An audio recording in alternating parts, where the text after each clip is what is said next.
Howdy, hey guys! Welcome to IPL's Checkpoint 1 tournament. We're going to be going at it right away here in Splat Zones. We're going to have Squids with Guns, which is a fantastic name by the way, versus the Fantastic Four. It's FA-tastic Four. I'm Vic Vion, I'm here with Adiron Gaming, and we're going to be commentating the first part of this tournament today. How you doing, Adiron? Are you excited? Yeah, we're hanging. We've got the Fantastic Four and Squids with Guns, and we are the Fantastic Two coming at you. Hey! Oh god. The entire time I've been speaking, I was writing a tweet that's so we could post this tournament out to people, and it's all been put on the tweet now. Oh no! We're just waiting for our friends to start up here though. The magical thing about this tournament is it's all players on the lower end of the competitive side. It's finally an opportunity for some people to get a taste of competitive for the first time. I know that a number of the teams going to this tournament were actually made completely via drafting with just a bunch of FAs that were interested in playing the game and seeing what a tournament is like. They're all dipping their toes. And that is what Checkpoint 1 is all about, which is really cool. I believe the two teams we're fighting here are somewhere near the middle of the seeding group. So that's good to see as well. And we are also playing a Swiss format, which means that we'll be playing 3 rounds no matter who wins or who loses. And our first round is Macomart on Spot Zones. A good mode too. Let's see here. Also got a really interesting comp. We've got double armors on both teams and also Booyah Bombs out as well on team for Fantastic Four. It's going to be all about timing that Booyah Bomb properly though. Can they pop the Booyah Bomb and not have it covered over immediately by our friends? True. They've also got Disso with Explosion having some bubbles as well, so that might help them turn the tide in a pinch. Oh no, but they're not going to be able to lose their bubbles yet. Losing the bubbles right as they need to. So, Fantastic Four making a really good push to start out our capture. Now the thing is, if that Explo can stay alive, they could be super useful to their team. Everyone knows that an Explosion is super good on zones, and this being a very wide, very large zone, a majority of that Explosion shot is going to land on there. True. Seems like the Heavy has a lot of control of everything that's going on. And I'm surprised how high they're pushing up too. OO, being their backline person, is holding the Booyah Bomb and is also able to take care of the flank as well. They're just decimating. They are backline, frontline, all the lines. Oh no, it's the run speed they've got and also the high DPS. They can move around. They have teammates in front of them to like keep them safe, even if they're in the middle of the zone. If there's no threat getting near them, they can do whatever they want. This is looking a little risky. It's a last-second attempt to try and flip the point, but unfortunately, Purple Team has been stalled out this whole time, and Fantastic Four has been able to capture it. However, it looks like they flipped it. However, Fantastic Four is able to regain control and go for a complete knockout. GG's teams. They did not cap, so they couldn't actually get more points on the board. So what I think we saw there, Vic, was unfortunately for the Squids with Guns, they were Squids at spawn for most of the game, trickling in one by one, and they weren't able to do a full regroup to take the point. I feel like, I mean, you can see that. They actually did have one less ink armor than the other team, too. It's all about making sure you use your specials at the proper time. That doesn't mean they can't come back and win 2 matches later on. We're going to see all 3 matches no matter what. So even if it ends up being a 2-down situation, they can still show us that they can do it in the future. It's all about getting those Swiss points. Even if it's like Swiss cheese, it's still good. Hey, you know what? 2-1 better than a 3-0. But even if it's a 3-0, you can learn from every set that you play in a tournament. And that's what Checkpoint 1 is here to do. So, Squids with Guns has now swapped in Ika for their 4th player, and we're also moving on to Tower Control on Starfish main stage. Vic, what do you think about this map?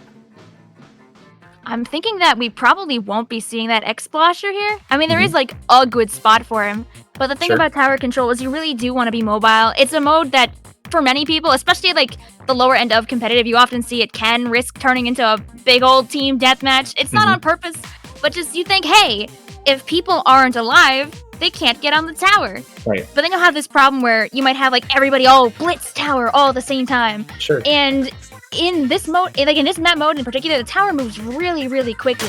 And it's not afraid to go right into the enemy base. So you want to make sure that if you're rushing the tower, you want to have at least one friend not doing that. That's so you can recover if things don't go right. Absolutely. And I'm actually kind of surprised that we haven't really seen much of a comp change. Both teams are still running with some armor, but as far as I can see, no Stingray, which I'm very surprised about.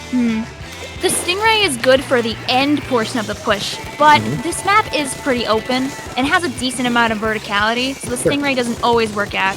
If they don't feel confident using it, I think it's better to stick to weapons that you feel comfortable with. Totally These comps are both pretty decent. You even have, if the Grim Range can like pop off some of its, Grim Range has rain, correct? That could be very useful too. Grim Range has 10 missiles. Oh, never mind. Yeah. You know what? But missiles are also good. Still good open pressure. map. Absolutely. And here we are seeing the fight in the mid. It looks like team is able to push through the middle, and you normally on zones you're able to use the top positions above main point, but it seems like the team's been fighting in the low ground, and now we're looking at a push through the choke point.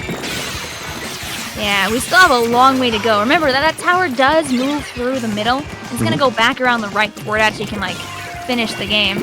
Sure. You have to make sure that they keep things safe. This wall is in a fantastic I place, love by the the use of way. the shower wall here. This is brilliantly creative. Lepto is here on the tower with the Gloogadoolies, and they're using the deco shower wall to create kind of a shield for the tower as it kind of trounces along.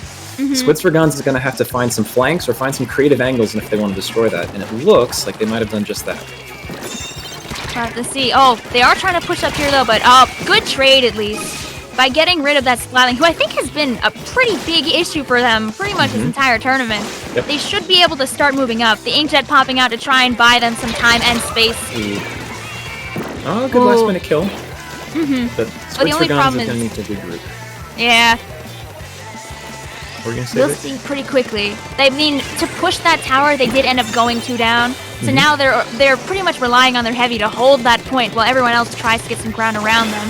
If they can keep the heavy safe. Ooh, the baller! The ball with the Gloogas did some work to clear the point. However, two teams, we still got 2 people down on yellow, so let's see where things go. I'm not sure if that Booyah Bomb will be able to... Oh, never mind. Never mind. I was going to Clean say, kill. it won't be able to hold that tower, but it actually helped out a lot. Bringing them right back down to 3 down. Now you have yellow having to pull themselves back out again all the way from spawn. That poor blaster can't really do too much to get out of there. It might be better if he hops out. Being marked and being stuck up there, it might like work as a distraction? At this point, it might be best to either super jump to a teammate that's in a better position, but they're holding the ground up there. And it looks like Squids for Guns is doing their best to try and... Oh, that's... Unfortunately, with 3 down, it looks like Fantastic Four are going to keep on moving up. I believe the entire team is unfortunately back at their spawn now, so they'll have to work carefully to be able to push back out. If they build up a couple of specials, they don't have any right now, they may be able to work this quickly and save this game. Absolutely. Unfortunately, Starfish Main Stage has a couple of good exit routes from spawn, so it's not as easy to be spawn locked. But it looks like Fantastic Four are doing a pretty good job of holding the mid ground, and they're keeping Squids with Guns stuck back and not able to make much progress. Squids with Guns does have that ink armor at the ready, and I feel like they're probably going to hold it until they're reaching more of the middle of the map. Oh! As soon as we say that. And as we say, commentators curse. But Unfortunately, getting 2 down is very helpful, though. They should be able to push up even with the loss of the armor. Absolutely. If the junior builds that armor, they can continue the push if it gets started while they're waiting for it. if there's one thing juniors do best, they build armor very easily, so they'll be right back up to speed soon. No matter how many nerfs. Speaking of which, there it goes. We've got armor up for Squids with Guns, and Lepto is looking for a cheeky flank as the jetpack is a little bit busy. Lepto's here with the Deco Gloogas looking for a backline push, and they're able to take out Cork in the backline and are slowly inching their way toward the cart. What an excellent setup that was, too. That could have been the lead switch right there if they'd ended up getting caught just beforehand. They were at 43. They only had 5 more points to go, but fortunately, Fantastic Four was able to put on the pressure and keep them back at bay. If Lepto had been called out, they could have been easily saw through the flank, but they were able to sneak past and able to stop that push. Squids with Guns going 3 down again. That's going to cause a little bit of an issue for them. They do have 30 seconds left on the clock, and they can turn it around, but it's going to take a little bit of time and effort, and it's going to get really close to overtime to then be able to start making this next push. Michael with the flank around the back, trying to keep them from being able to go up to snipe. Oh no, it kind of looks like Fantastic Four might be instead increasing their lead. They're pushing deeper. It looks like Fantastic Four is able to hold both of their booyahs to try and deflect the defense, but they did lose the tower in the process, so we'll see how far Squids with Guns can go. Jetpack is out with the Tint Tech, and Cork is doing their best to hold the mid ground, and actually lands not kills, but is able to assist their team in order to clear out the mid. So, Squids for Guns now putting out Tenta Missiles and trying to make their way forward. It is in overtime. We're looking from a flank. It looks like they're able to... Owo is making their namesake, and they're taking out with the Splatling Remix once again, and they retake the tower to end that overtime push. GG's. That Splatling has been putting in the work for both these matches we've been watching so far. It's been so exciting to see them just go at it. Absolutely. I mean, it just goes to show that, like, a heavy can still be super good. Like, people underestimate the power of the heavy, although Quark was really putting a lot of work for Squids with Guns this time. Absolutely, and their Tenta Tech with the Jetpack running through the middle. If they pair up with one of their friends using a special, they could probably get a lot of work done. So it looks like Fantastic Four have won both of these matches, and we are now moving on to our last map of the rotation, which is Clambo Blambo, Clamblitz on Snapper Canal. It looks like we are having one more teammate switch out on the side of Squids with Guns, I think, there. We're getting a substitution, and... It's a good way to make sure everyone gets to play. Absolutely. So as far as these last two maps have been concerned, both have been relatively open maps. I would consider Macomart pretty wide, and then also Starfish. Snapper Canal is a little bit different because there is a narrow choke going toward the Clamblasket, of course. Okay, but then you've also got the railing as well, which can create some sneaky clam breaks. So, do you think there's anything that these teams need to keep in mind when approaching this map pick? I'm thinking, I mean, we've already seen both teams are in love with playing like some level of Splatling. I think that both of their Splatlings on each side could take advantage of the choke point. Like, if they never like leave that area, it can be a very good way to stop push before it starts. You have to remember that on Clamblitz, like, there's always the opportunity to do that sweet baller push. True. But if you have that heavy standing right there, that baller is not going to be moving an inch. True. We've also seen Lepto already playing the Gloogadoolies Decos, so they've got Shower Wall and Baller at the ready if they choose to, but we'll see what comps they decide to roll out. Another thing about this is even though there are those narrow choke points on Snapper Canal, there are multiple different paths that you can take to actually pull in clams on this map. So it's going to be all about which team can defend as much as which team can actually offend, if you ask me. Absolutely. I'm curious to see if they've changed up their comps. From what it seems like, no matter the round, it looks like... Okay. So Fantastic Four, sticking with some pretty generic weapons, the same ones that they've had before. In this case, a lot of times we say, oh, you know, this weapon might be great for this match or this mode, but in essence, I think the point we're trying to drive home here is play what you're comfortable with. In a lot of instances, you can do great just playing with a weapon that you understand and that you're ready with, and that can do better than maybe what might be the meta or what might be fit for that round. Absolutely, and once you feel comfortable with a weapon that you really like, then you can like expand your weapon set if you want. Like maybe you prefer playing the regular splatter shot, and while you're in the low level like competitive side of Splatoon, there's absolutely no shame in playing what like gets you success. And then once you know what you're doing, you can say, hey, I think I'm gonna try K-Shot now, because I understand that K-Shot tends to work in more map modes than my regular splatter shot. Why does it work? Let me find out in my own spare time. And slowly, you can kind of get like both into your repertoire. And then you can kind of see which one actually works better for you over time. Cool.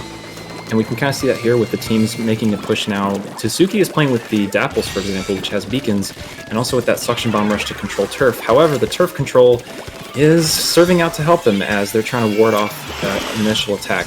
They did make the first push with Lepto, coming in with that baller like we predicted. However, using the rails, it looks like they're able to break the barrier, and Squids with Guns has an opportunity to score. They do take the lead with a good push. They had a solid amount of clams before jumping in, and they used the rail to their advantage in order to score some points.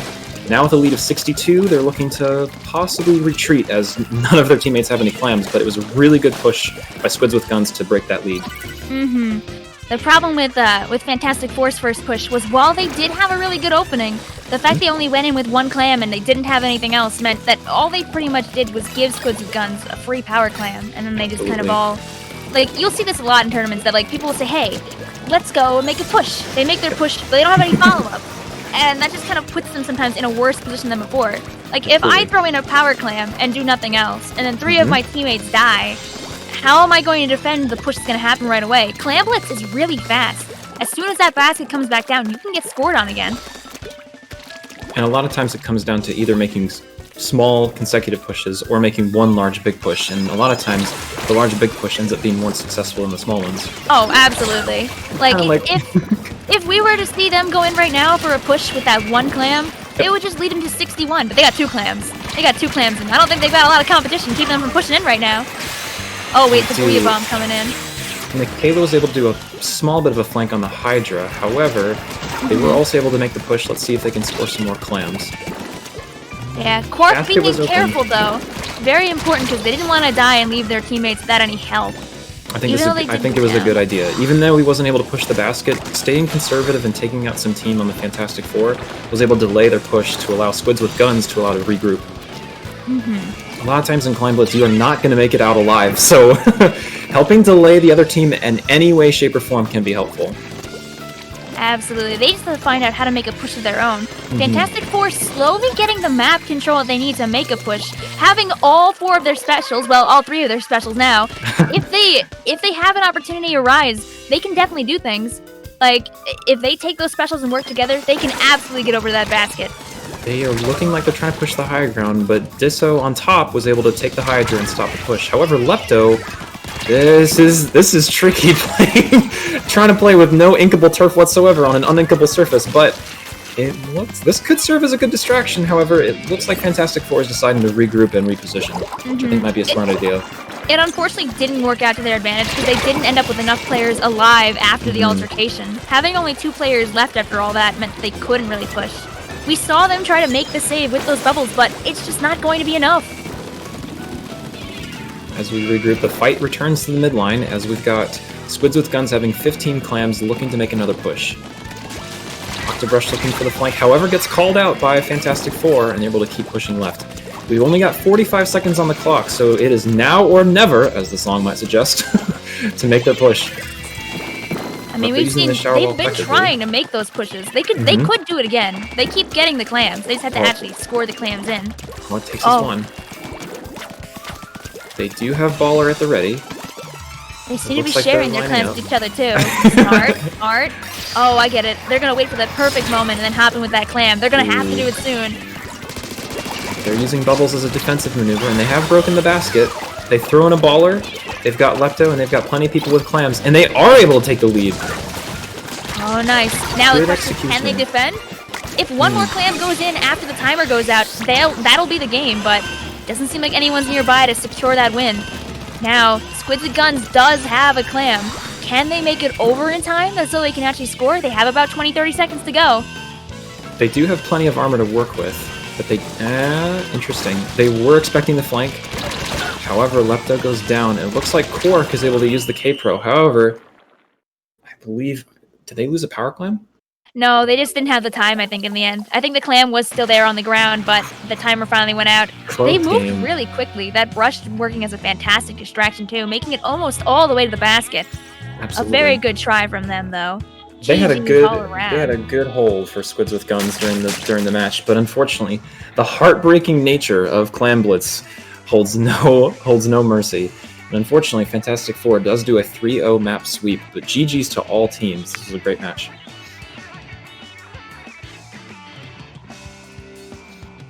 Now we are waiting for our next match to load in here. It's been great working with the people over at Checkpoint 1, and also working with the people over at Inkling Performance Labs. Inkling Performance Labs is Dabs. It's a fantastic group. They do a lot of tournaments. They pretty much do stuff at least 2 or 3 times of the week, more or less.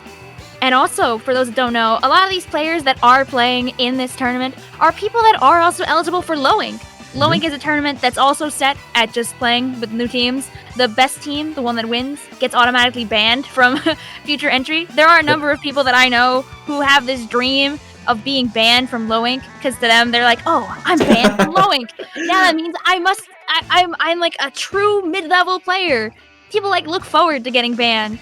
They like try to apply, and if Low-Ink tells you, no, you can't play, that usually means that they've worked their way up at least a little bit through the Splatoon competitive ladder, which usually feels pretty good.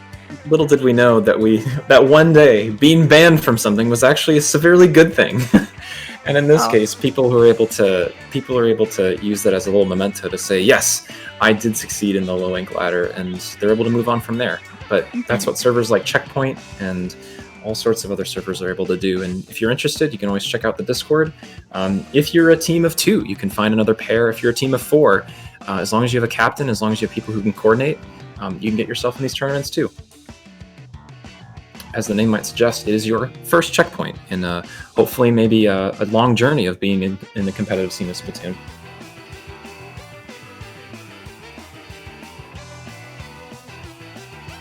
You'll also find that I think in this case in particular, we're playing with a Swiss format, which means the teams play all 3. However, in other tournaments, we might be finding a bracket scenario, and in those situations, people would play a best of 5, and then teams might move on. So it's this is going to make or break whether people hold all 3 maps or are able to win 2. So even if you lose 2 matches, you can still get that one and clinch yourself some points when the time comes to do a top cut. Today what we're doing is we're actually commentating the first 4 rounds of Swiss, which means that we're kind of helping these teams get, or not we, but they're working on getting most of their points. Sure. You'll see that there are a lot of times where even all the way up to round 5, there are a lot of teams that don't really know if they're going to make top cut or not. Top cut is going to be in a bracket format, but we still have a ways to go before we get there. And I am excited to see what we'll see in the future. Though, we saw some pretty, solid team compositions from these 2 teams. They both made it work. It was really interesting to watch. I'm curious if we'll see any niche picks. We saw that Grim Range Blaster, for example, before. That was exciting to see. On Control, absolutely. And I think what's also neat to see is that there's a lot of synergy when teams are able to use things like Ink Armor and Booyah Bomb either together at the same time to make a nice solid push, or save them for defensive purposes. There was a couple times on Tower Control when we saw the Heavy Splatling remix use the Booyah Bomb at the same time of armor to not only help the team push, but also it gave the remix some extra armor when it was coming out of that Booyah state, because we all know that that's sometimes the most vulnerable position you can be in when you're just kind of floating above, and if the enemy team has called out your position, it can be really easy to take down if you're focus fired. Little synergy moments like this are huge. It's all about defense sometimes. It's so easy to make a push, yes, but when the other team comes back, can you keep them from pushing? Absolutely. Some teams will find this issue where they'll be like, oh yeah, we do great. We'll start the match, we'll get to 20, and then we'll just hold it out for the rest of the tournament, or the rest of the match. But that doesn't always work. It just takes one wipe, and suddenly you are in that position now where you're fighting to avoid getting hit to 20. Do you have the ability to keep them from pushing up? What is your game plan when you're the one who's trying to fight back? I think that's also what defines good teams from better teams. Is that some I think have a very good defensive strategy, some might have a very good offensive strategy, but it's the ones that have both that are able to adapt as well that I think find the most success. So this is the place. This is the tournament for weeding out those strategies, because you can play scrims, you can play with other teams, but I think when it comes down also to tournament pressure, there is some value to feeling the nerves of being on a stream, being in a tournament, being in a bracket, because when you're doing your shot calling with your team and you're listening to call outs, all of those things might maybe get mixed and muddled as you have the mental stress of being in a tournament setting. So all those things are good practice for here. I believe that we are taking a short break while we're waiting for the next teams to come on in. I believe that the Swiss rounds are still going on for some of our teams. I am not sure if we're doing a short switch over to a different screen or not, so we'll just keep speaking until they tell us what's going on. We're here to fill the gaps as the scenes move in the background. Absolutely. I'm also curious to see if some of these teams are going to be changing up their loadouts as we play through. Because I like I mentioned before, some people play with what they're most comfortable with. Some might pick niche weapons based on the maps and based on the modes. And I think a lot of times teams will either function around their backline or they'll function around one player that they want to protect. So I'm curious to see how things will go. Absolutely. It's like, if you see something very useful while you're playing in this tournament, why not try it with your teammates? Yeah. If you understand why it works, then you might be able to make it work for you too. Sure. Take notes. That's the fun part about this too. Is not only as a player you're able to learn from experience, but even as a viewer, even as somebody watching from the sideline, you're able to see and kind of watch how this game is played at a higher level. I can say from my experience, I play a different game called Overwatch. Some might know. And Overwatch has a casual scene, a competitive scene, and then also an esports league. And the play that you experience and that you watch at all three of those levels is so unique and so different. And the same can go for Splatoon too. If you play this casually or you play it competitively, maybe at checkpoint 1, but then you watch For the Win playing at a national level. All of these 3 different major areas have such different styles of play, and it's brilliant to watch because you know your own play style, and you also can see the potential of where this game can go. I don't know if Vic, maybe you can help me out. I don't know if there was a origin of the baller strategy with throwing power clams in. I don't know if that originated from one team or one specific person, but oh god, you know what I mean? I really don't remember. Is it something that started just organically? That people found, they're like, oh, this is a brilliant strategy, and now it kind of just trickled down? I feel like at first, the first thing people noticed was more, hey, if I land in with a super jump, I can throw a clam frame 1, and it will make it in before I die, almost guaranteed, because there's almost like a frame of invincibility that you get when you land. Yep. And I think that it probably evolved from that. I would argue that super jumping in with the clam probably came into effect before baller, but I don't think it's surprising that a lot of Splatoon players are extremely innovative. Yeah. So it would not surprise me if they found that out pretty fast. Sure. Maybe I'll have to ask. I really don't remember. It's been such a long time. Yeah. Isn't it crazy to think about how Splatoon 2 has been out for over 3 years? Yeah, and has evolved so much. And we still have so many people that are trying to join the scene. Being open and welcoming is so important. Trying to join the scene, then also trying out new strategies and new things too, which is really neat.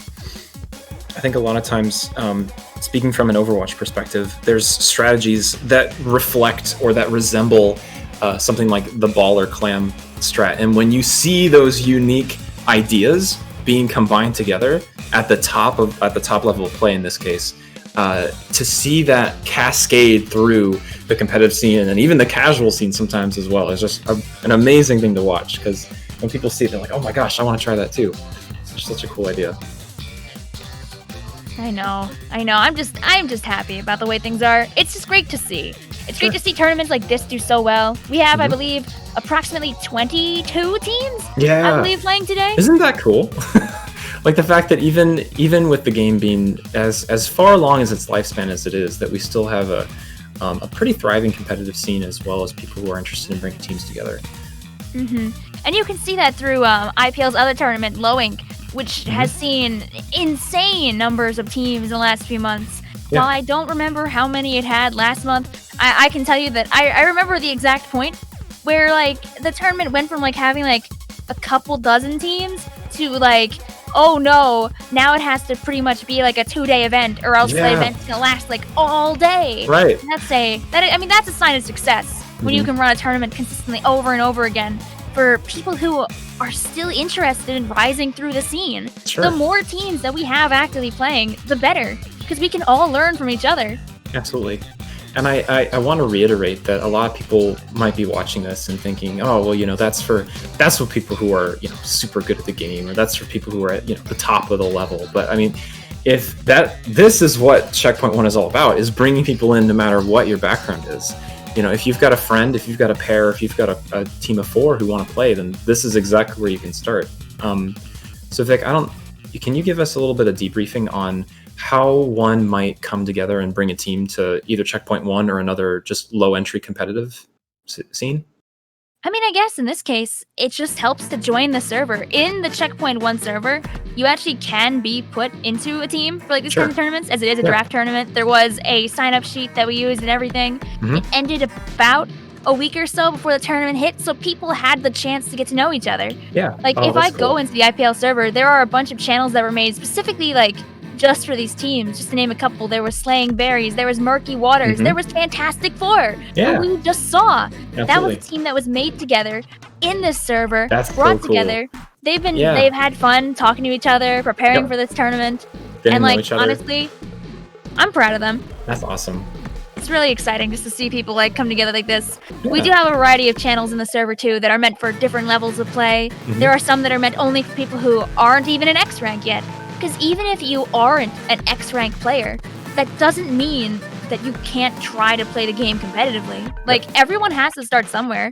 When I was in Splatoon 1, I ran around not knowing what I was doing for the longest time, and I only figured things out through watching other streamers, through trying their strategies, and eventually knowing what I could do with the weapon that I was playing, which was ironically like an octo brush or something. I got to S. I got to S plus for the first time with like an octo brush in like anchovy games. Sure. I was sharking the whole time and imitating my friend, and I was like, oh, I did it! I can do it.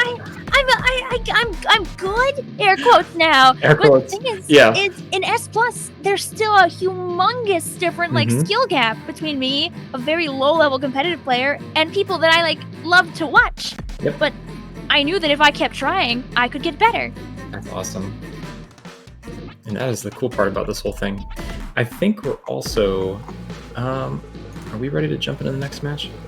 I think we have Tower Control on Sturgeon Shipyard coming up as our next round. And I believe the teams are Kazoo Krew versus Team Lightbulb. Aw, cute name though. So I think this team gives me some ideas. But it looks like if we're on Sturgeon Shipyard, what would you say is the most important thing to know about Tower Control on Shipyard? So Tower Control Sturgeon Shipyard is pretty straightforward. Yep. The tower pretty much makes a straight blitz, like right for the enemy base. It's a quick moving tower, and because it's so open, you'll be surprised to see that like specials like, for example, Baller. Baller is very good here. It looks like you had a DC before this match started, so we may have to do a redo depending on how soon this begins. You'll see a lot of players will do things like they'll pop Inkjet behind that little piece of snipe. Yeah, there's and then no come time over to the top. Yeah, and because there's no time to react when that Inkjet pops out. If you have good aim, it's a great way to force the tower to stop moving if you're on the losing side. Because again, because this tower moves so fast, defense is more important than ever. You have to make sure that when you're on the tower, you watch the grates because people are unafraid to come out of those grates. Sure. And hit you. It may be an uninkable surface, but man, they'll come and use it as a flank any day. Like, if we see another run speed enabled heavy splatling like last time, good luck getting them down from there. That could be tricky. I think we also end up seeing a lot of chargers on the perches as well. And then I think the hardest part is going to be that choke point right after the main area. But we'll see what teams decide to do. As far as upcoming maps in this rotation, I believe we're going to we'll have Tower Control on Sturgeon Shipyard, which is honestly one of my favorite maps because to me, it's very generic. It's very plain. There's no crazy high grounds, there's no crazy surprises. I think even split maps like this do a really good job of creating kind of a fair fighting ground for us to see the potential of both teams. And a counterexample to that, for example, might be, I could argue that something like Walleye Warehouse might be a little bit tough because you can easily sometimes spawn camp people because there's such a small area to come through. And you might say, oh, they got wiped on Walleye. Well, yes, but was it because of an actual skill difference in teams, or was it just because, unfortunately, one team decided to have a party at spawn being camped? I mean, it's all about positioning too. Like, I mean, even if you are getting spawn camped, you can get out, but it's important to take advantage of enemy fire. Like, if people are shooting at you and you are trapped in spawn, are you going to walk out into the fire, or are you going to take advantage of that fire to build a special and then force them out? They can't stay and spawn camp you if there's a booyah bomb in a rain. People tend to just kind of be like, oh, but if I rush out enough times, I'll be able to get out. But then you're just creating this continuous, you were talking about before, trickling, this continuous like 1v4 or 2v4 situation where none of your teammates are able to do stuff because you're all so focused on trying to get out of spawn that you can't fix the problem. Sometimes just waiting a moment for a friend can make a complete difference. But again, getting a special is super important. Remember, every time you die, you're losing a lot of your special. If you take a little time to build that special in first, you at least have a better shot at getting out. Will you get out every time? No, you won't, even with a special. But your chance of getting out is so much better, so you should take advantage of that. Absolutely, and it helps your chances too. So I think, fortunately though, based on what we've said too, Shipyard is a lot more open in this case, and so we'll have a good look. I'm also curious, do you know by chance, Vic, if both teams, do they have all of their gear available, or is it only mains? All the gear is available on this. It's not set to mains only, so you can build whatever kind of nice build you'd like. Cool. As a very gear-centric person, I will admit that's very exciting. But also, I'm thinking of situations like when we were talking about being camped. Having a little bit of even special saver can help a little bit, and even if you're dying repeatedly, can help you keep that special up, even if your team is getting knocked back a couple times. There actually are a number of competitive builds that focus specifically on having just like one sub of special saver, one sub of bomb defense. I forgot. I could run the gambit with it, but unfortunately, we should be running this map. So it looks like we've got armor. We've got armor on the Kazoo crew, and both teams are going to take the left and the right side, trying to regain that mid map. I think Kazoo crew unfortunately gets taken down before they can reach mid. Looks like Lightbulb has the right idea, and they're taking out the tower pretty quickly. The movement of this blaster, by the way, is excellent. I'm loving watching him go around. It was really cool watching them synergize. I believe they were working with their dually sculptures, and the dually sculptures was able to give them the proper turf for them to maneuver. One of the struggles with the blaster is that it's very good at slaying, but is very poor at covering turf for themselves. And so with the custom dualies able to enable them and give them area to maneuver, they were able to do their job extremely well. Absolutely, and you can see that he does also have that inkjet ready to go too. Not being afraid to get in their face. The inkjet's out now to keep them from being able to push in. They're looking to get this knockout. Well done. So Shadow is here on the point, holding the team, while Michael with the blaster takes it on, and that is a quick game, a KO. Absolutely. If you can keep them from getting to the tower, that game's going to be over lickety-split. But I don't think that Lightbulb should take this as a sign that, like, oh wait, I'm just confirming my teams here. I mean, I don't want Kazoo to think that they can't take it back. They could still play better next time. Maybe this next map mode combo will be one that they're more comfortable with. Sure. Maybe this next map mode combo will be one that Blaster can't control as much on, seeing as this was tower control on a map where Inkjet is so good. Their Blaster did fantastic work on that game, that's for sure. And I think that's one of those situations when you look at what's happening with your team, and that is one of those key moments of calling out the team and saying, okay, the blaster is causing us the most damage. How do we isolate them? If we can find them maybe at an off flank, or maybe if they're out of position. But that comes down to in-game communication on the time. And it looks like Kazoo Krew has another chance here on Rainmaker on Muscle Forge Fitness, and we'll see if they can change things up and come together. They should be careful again. Look how quick the blaster actually went with a check mark. I wouldn't be shocked if he's staying with blaster on this map. I would think so as well. And this is going to be kind of tricky. There's a lot of corners on this map too. Yes. Really good for blaster. That's where my mind went as well. You've got the trenches, unfortunately, between spawn and the main point, and then you've also got those flanks on the lower left and lower right. Muscle Forge is a really tricky map, especially on something like Rainmaker, because there's a lot of areas, there's a lot of potential places for flanks and people to sneak around. As long as teams are able to communicate and call out flanks effectively, they should be all right, but we'll see how things play out. If Kazoo Krew this time can keep the paint away from Lightbulb, they should be able to do a whole lot better. Absolutely. It's all about adapting. You were talking about it before, like people learn through every tournament match they do. And since a lot of these teams are pickups, they're kind of learning how they work together. I mean, I personally do not know if Kazoo Krew is a pickup or if they actually are an established team. But either way, I'm sure this is a fantastic learning experience for all the members present. Yeah. And like we were saying, with getting tournament experience is a lot different too, because then you're also on comms, you're communicating with each other. It can be a lot different than just practice. And it looks like we have actually put the blaster away this round, so we do have Booyah Bombs available, and it looks like teams are going to rush mid and hopefully get that first pop for Team Lightbulb. Unfortunately, it looks like some of the Kazoo Krew is going down as Lightbulb also continues to push. This might be a good time to reset, but Teddy is able to get one of Lightbulb's members before they go down. The Rainmaker has not been taken yet either. Lightbulb is simply just keeping the pressure on, and now they've finally taken it and they're going to push forward. Alright, we're seeing them finally move up here. It seems like our blaster friend, they did have to... I've noticed that one thing they do is they do jump quite a bit when they move around. And I'm sure that as they keep playing, they may be able to find the good times and the bad times to keep jumping. Because when you jump, it does mess with your RNG, and it doesn't help you always aim. It can help keep you alive, but it also makes you very predictable in your movement. Absolutely. It hasn't stopped them from doing a lot of damage to this team so far, and Kazoo Krew luckily was able to stop them before they were able to do a whole lot of damage. It's going to be, can they move out without getting this Rainmaker stuck? The map is very much in favor of Lightbulb, though. So they just got to be careful with how they move. That little corner on the left side is a tough one to go, and although Kazoo wants to swing it out below on the right side, unfortunately they get stopped as they get pinched on their drop. It looks like Lightbulb is continuing, and they want to make that push on the right side. They're going to continue to do so. Michael's coming out with the Booyah Bomb to try and deflect some defenses. However, Kazoo Krew is trying to do their best to keep them back. The Rainmaker does get pushed a considerable amount of points. However, some of the Lightbulb is going down.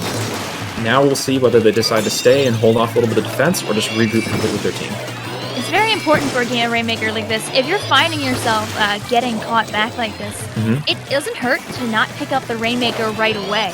If you choose to let the Rainmaker sit around for a moment or two, as long as someone's watching it, it can be a good time to like make some map control. Because remember, once you have that Rainmaker, you're pretty much in a 3v4 where your fourth player is carrying a giant blaster and can't really defend themselves too well. A giant slow-moving blaster. Yeah. And unfortunately, that fate does hold true for them as the Kensa is able to flank and able to take down the Rainmaker from behind. I noticed the Booyah Bomb went to the exact same spot again, and it actually worked again. I think that's because where Kazoo has decided to hold on the right side, which is a good idea because they're protecting their own drop. However, with Lightbulb making that push on the left side, it's going to be kind of tough. And as speaking of which, Lightbulb makes that final push that they need through Kazoo's defenses and is able to get that KO. GG's teams. That is the 2-0 on the side of Lightbulb, but we still do have the third match, and so everybody gets to have some good experience from this set. It'll be very interesting to see if they make any changes to make things work. You can see that both teams were actually held up by their Splattershot Pro. You can see a bit of a rank disparity, though, between the two teams that are fighting each other right now, which could also come into play a bit. There's a rank disparity, but I also want to highlight that, again, this is going back to, and I personally am just S+, so I'm not like super crazy high tier X rank, and I think a lot of times when people think competitive, or they think tournament, or they think, you know, these matches, they think that just the board is swept with X rank players, but we want to continue to reiterate this rhetoric, which is anybody can join.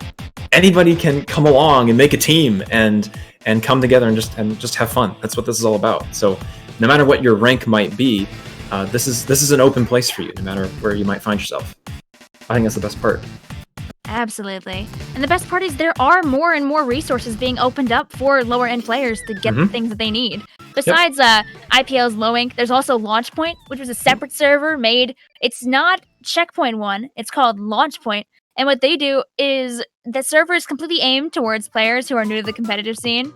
They consider themselves Div 5 or below, and they're just looking for a way to play with other people around their level. Sure.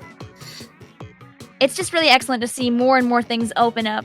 Like, Checkpoint 1 was a fantastic step in the right direction, and them working with Inkling Performance Labs has really just led to tournaments like this. Which has brought the handshake together between creating a place for the people to come together for that, which was via Checkpoint, and then Inkling Performance Labs being able to create an opportunity and a chance for tournaments to be hosted. So on both ends, and a lot of teamwork later, we're able to bring these to you guys and to the players as well, which has been really cool to see. We're so thankful for Inkling Performance Labs. They've just kind of come into their own, and they've been running so many events to keep the scene alive and do more stuff. We appreciate them a lot, because we wouldn't be doing this if IPL wasn't working with us today. Absolutely. And speaking of bringing things alive, we are now bringing things alive on Splat Zones on Inkblot Academy, and they're going to teach us some things. Kazoo Krew is still sticking with that Dynamo and the K Pro. It looks like they are going for a Kensa team almost. It's close enough. And on Team Lightbulb, they've got a Kensa machine now with some with an Explosion too, which is very helpful for zones, as well as some armor coming from their Tri-Slashes. So we'll see how things go. I do feel like there is a little bit more paint on the side of Kazoo Krew, so this could work in their favor, especially if they can stay alive. But speaking of staying alive, it seems like... Tis the streamer's curse. Tis the streamer's curse, as Lightbulb is able to take out a couple of eliminations and get the point under their control. Inkblot Academy is a very interesting map where you've got that initial drop below spawn, and if the other enemy team has control of that area, it can be kind of tough to break through. But once you are able to kind of mount a defense on that area, it's a lot easier to take the point. So I think this is going to come down to seeing whether Kazoo can regroup effectively and regain their drop control.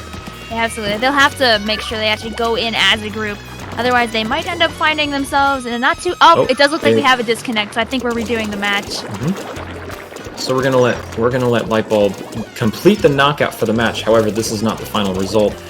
We're gonna reset the lobby and bring our Kazoo friend back into the game, and then we will continue from there. Normally, with disconnections, usually the teams do stay the same. I'm not sure if that is a part of the rules, but I will assume that we'll probably see the same weapons.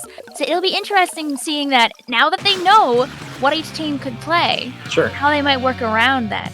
Maybe Kazoo will be able to have a stronger opening this time, and they'll be able to get that point right away. It can be really difficult to get out of being spawn camped on Inkblot Art Academy. Especially with how this map is oriented, but I think they made good efforts at the beginning, and it was looking hopeful for both teams, but I think it's going to come down to who can play more conservatively in that first fight.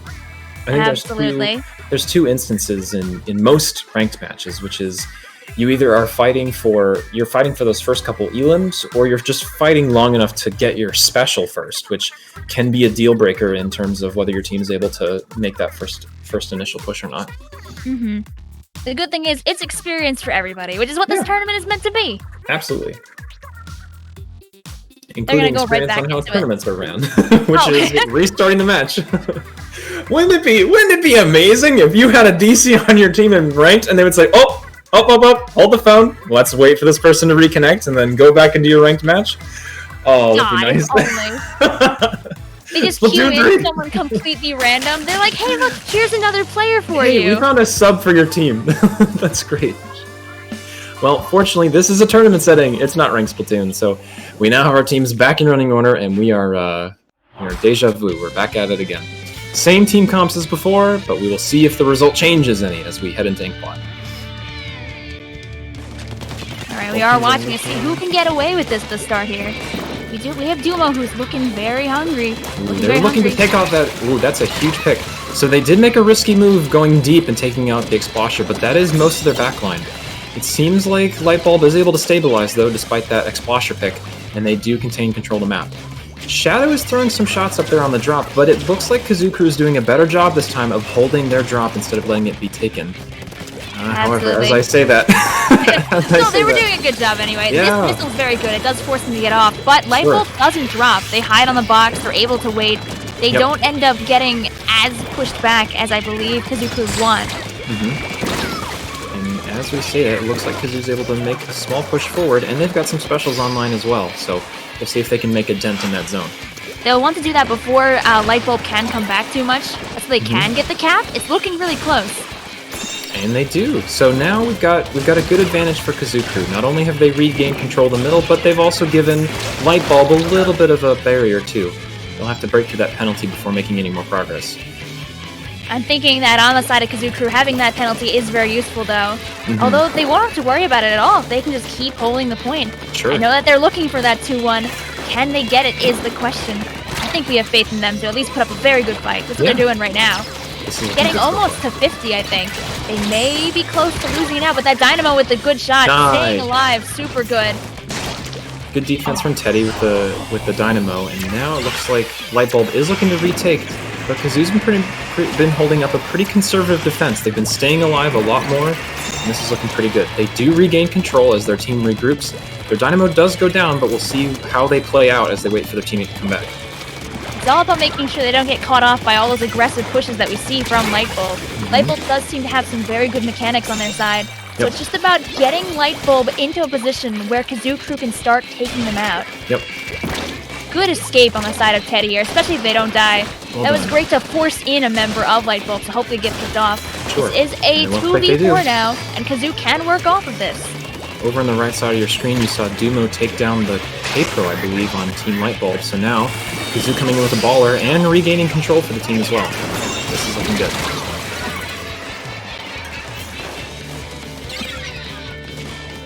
Lightbulb does come in with a couple of good pushes, and it looks like they're able to regain control.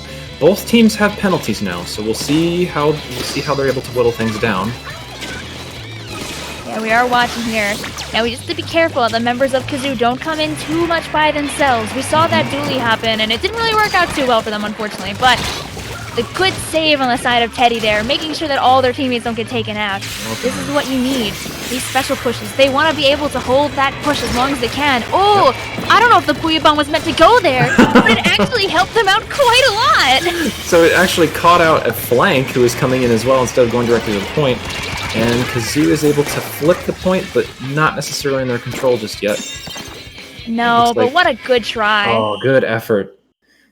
Good games on both sides. That was a great shot.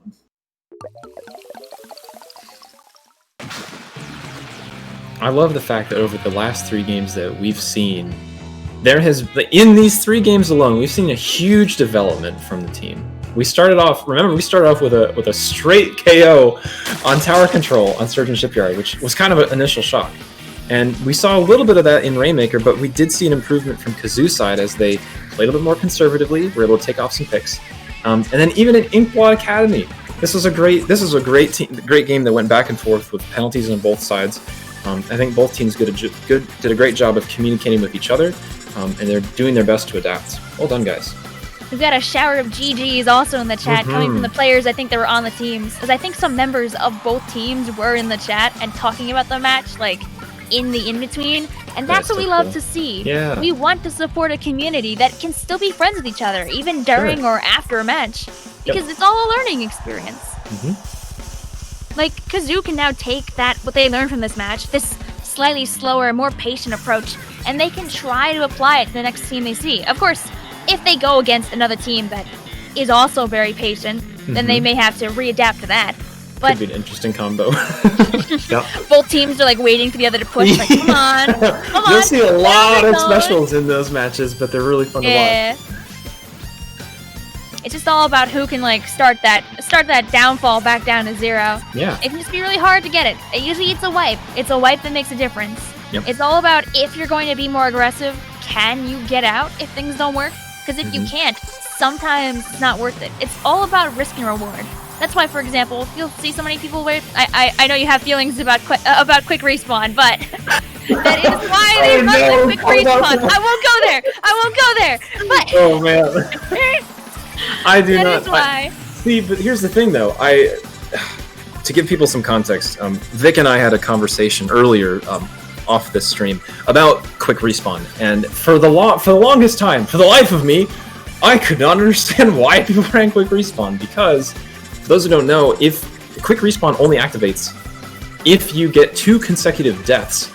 If you splat anybody after you die, you do not get the benefit. So for the longest time, I saw quick respawn being used at the highest levels of play, and I was bamboozled. I had no idea. I was like, why are people using this? But as Vic kindly explained to me, there's a huge advantage to having it in a risk versus reward scenario when your team needs you to respawn and be back with them to allow their regroup to be faster.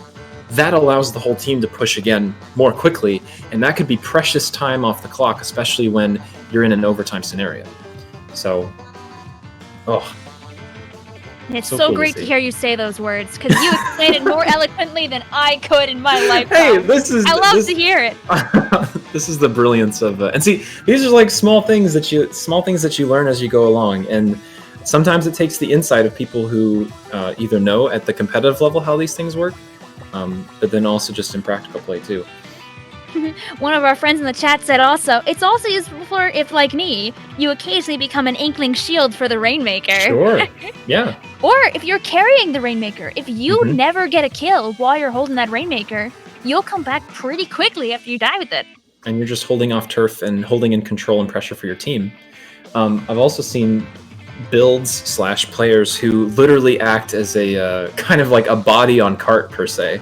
So even running something like a very beefy shield comp, maybe just looking for that tower super jump to keep the tower alive during overtime. I've seen some builds and instances with that, which for a long time baffled me, but now I kind of understand where it comes from. And maybe in the future you'll be able to use it too, or you could just stick to other things. There are some people who love, other abilities, like obviously running that little bit of special saver. We know it's like part of the reason you see so much QR is because it gives most people a bigger benefit than running other abilities when they need it. And it's a lot of times it's situational too. If you find yourself in a map situation, like for example, we were talking about this during the Snapper Canal Clam Blitz match. Clam Blitz is very much of a you run in and you die. Like it is not guaranteed ever, I think, that you make it out alive after doing a successful Clam Blitz push. So in an instance where you're trying to regroup with your team and make one solid push toward the clam basket, you're likely going to end up getting splatted. But if you hadn't splatted anybody before that and you're just collecting clams, that could be a great instance of being able to respawn more quickly and jump back in. I mean, you'll see. In the weapons that you don't see in QR, then your good friend MPU starts to come crawling back in. Oh my goodness. If I had $1 for every time. No, but in a lot of instances, MPU can make or break the situation if you're looking for a 2 or 3 shot kill. And a lot of that is not just with the main weapon itself, but with a lot of other instances. We're talking about a team game here, where you've got friends who are also probably at your side, and there's a lot of bombs, there's a lot of splash damage, there's specials going on, so MPU can help you get that tiny bit of an edge, maybe when you're going on a 1v1 with somebody with a similar weapon. You never know. Absolutely. And of course, seeing as this is a lower end tournament, it's also good to talk about all these things. So people who maybe haven't had these thoughts do get to finally hear these thoughts and say, maybe I should try. Or maybe never thought about it. Absolutely. And something I've seen that I don't know if we'll see it in this tournament, but something that's very common is that sometimes if you have a player who's running, to talk about other abilities for a moment, if someone's running Bubble Blower as a special, you may see your teammates start running Object Shredder so they can help pop the bubbles with you. Love to see it. I'm actually so another interesting part of that too is Object Shredder can help your teammates destroy the bubbles, but then also it might also help with destroying enemy bubbles or enemy objects as well, which can be helpful too. It's good to see what people do in combination with each other. I know that you love Object Shredder. You've talked with me about it before. How many different uses it has and how good it feels. It's so great. I cannot explain. So I think here's the deal. I recently I spend an inordinate amount of time on Splatoon Wiki, more than I should. And you learn. That's what I used to do. That's how I built my guys. I think that's how it's a small addiction, you might say, but I've learned a lot, and it's been really cool. I know a lot of these things are mostly just numbers, and at the end of the day, it plays out a lot differently when you're actually playing it, but things that I've noticed in particular with Object Shredder, it can be very helpful against Ink Armor comps. I know that a lot of people will say that Ink Armor is the meta, and it is extremely helpful for your team when making and initiating pushes. But if anybody is interested in looking for a anti-armor comp, the NZAP 83, man, I don't think you could find a better weapon. And I could basically all three pieces of an NZAP 83 kit with the NZAP, the Sprinkler, and the Inkstorm all take huge benefits from Object Shredder when dealing with a Ink Armor heavy enemy team. So I would be curious. I think we've seen NZAP a couple of times in these rotations, mostly just the gray NZAP for armor, which is totally valid. It's a great turfing weapon and a great armoring weapon as well. But I'm curious to see if we'll see any others in these upcoming games. I think often it happens to do with the cost benefit of putting on the 83, where what people will prefer to do is they might run a different sprinkler weapon that does more damage, let's say 96 for example. Sure. And then a different rain weapon that does more damage, like a CDS for example. Yeah, and then they say, we don't need the NZAP, because if we have an NZAP, we'd rather have the armor one. But I'm sure there must be times out there where the 83 is useful. It's a weapon that I feel like it's very, very rarely used in competitive. Yeah. But maybe someday you or someone else might be one of the first people to tote that thing to victory. we talked about using niche picks and niche situations, right? So maybe that's one of those instances. I wouldn't mind being I'll be the banner carrier for NZAP 83 usage. Who knows? You'll have to do a lot of convincing, but I know. I mean, that's what tournaments like this are for. Sure. I remember at the beginning when the Nautilus first had its changes. I don't know if you know this, but the Nautilus used to actually its weapon fire rate was always the same, I believe, but the shots used to move a lot slower. So it didn't really kill people as fast as it does now. Yeah, the splat speed now is insane. And I remember when that switch first happened, people didn't really take it into account right away. Some people did, but you didn't see it explode onto the meta until a few more things changed. And then people were like, hey, you know what? This mid-range splatling that holds its charge and obliterates people in a split second might be a good addition to our team. Sure. And people being able to bring that in as well, whether they prefer jetpack or whether they prefer baller. We've seen those specials consistently throughout these last few matches. So bringing a Nautilus on your team with both of those specials in the pocket is a great addition as well. I've seen some incredibly dangerous Nautilus play, not just at the competitive level, but I think even in the last Splatfest, there was a Nautilus that was just saying no to all of our pushes, even in Turf War alone. It's extremely. Yeah. It's a big risk when you play a Nautilus in a weapon. I mean, if you play Nautilus in a mode like Turf War zones, because you have to rely on your teammates to be able to give you that ground coverage. You were talking about it before when we had the blaster. Sure. Back on Team Lightbulb. That blaster can't be effective if he doesn't have paint. The Nautilus can't be effective unless it has paint. It can be, but it's not going to be able to do as much as it could if it had that help from its teammates. A tournament like this lets you and your friends decide, okay, I want to play this weapon. Is there a weapon you could play so I can play this weapon? Sure. If you don't communicate the weapons you plan to play with each other, then you're not going to be able to work at a very high level together. Yeah. And I think that's in a lot of instances with these tournaments, if people are VCing and they're together, then they'll definitely know about each other's team comps, and they say, oh well, I want to play this weapon, or this is what I'm most comfortable with here. I think what people I think what people might not see though is that even if they're doing a weapon that they're comfortable with, it's how it synergizes with the rest of their team too. And while we've been talking all about that, it looks like we're actually about to start another match here. We're having Inkcraft Kult, love the name, versus TNGP, whose name I have on the side. It stands for Team Name Guys / Babies Please. I think we'll say we appreciate the acronyms and creating fun, creative ways to do it. I'm gonna call them TMG, I think. There we go. An Inkcraft Kult. Brilliant. And I think we're also going to be landing here on Quamblitz. Quamblitz on the Weef, as a good friend of mine might say, Mr. Squidman. It looks like Inkcraft Kult might not be very new either, because immediately in the chat we got a couple people who are saying, I've seen Inkcraft Kult before. I've seen that person. We got some cheers for TNG as well. Sounds like a good time to me. We appreciate you guys being so supportive of each other too. That's really neat to see. Keeps the community moving together. Yeah.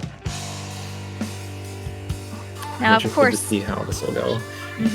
There's so many different ways to move in on Clamplets on the Reef. And it looks like we've got, again, we see the remix with the run speed, and I'm curious to see how much damage this Luna Blaster will do on TNG. We've also got Umbrella Pick over on Inkcraft Kult, so they've got beacons and they've also got Umbrella, so we'll see if they can create maybe a defensive shield push with the clam. That would be really cool to see. I'm excited. They have to have a double Umbrella comp.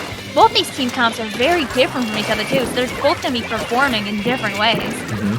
Not a lot of range. I think the longest range weapon we see here is the Splatling Remix, and that could be really important for controlling that mid-high ground, but it looks like Embryo on Inkcraft Kult is doing a good job.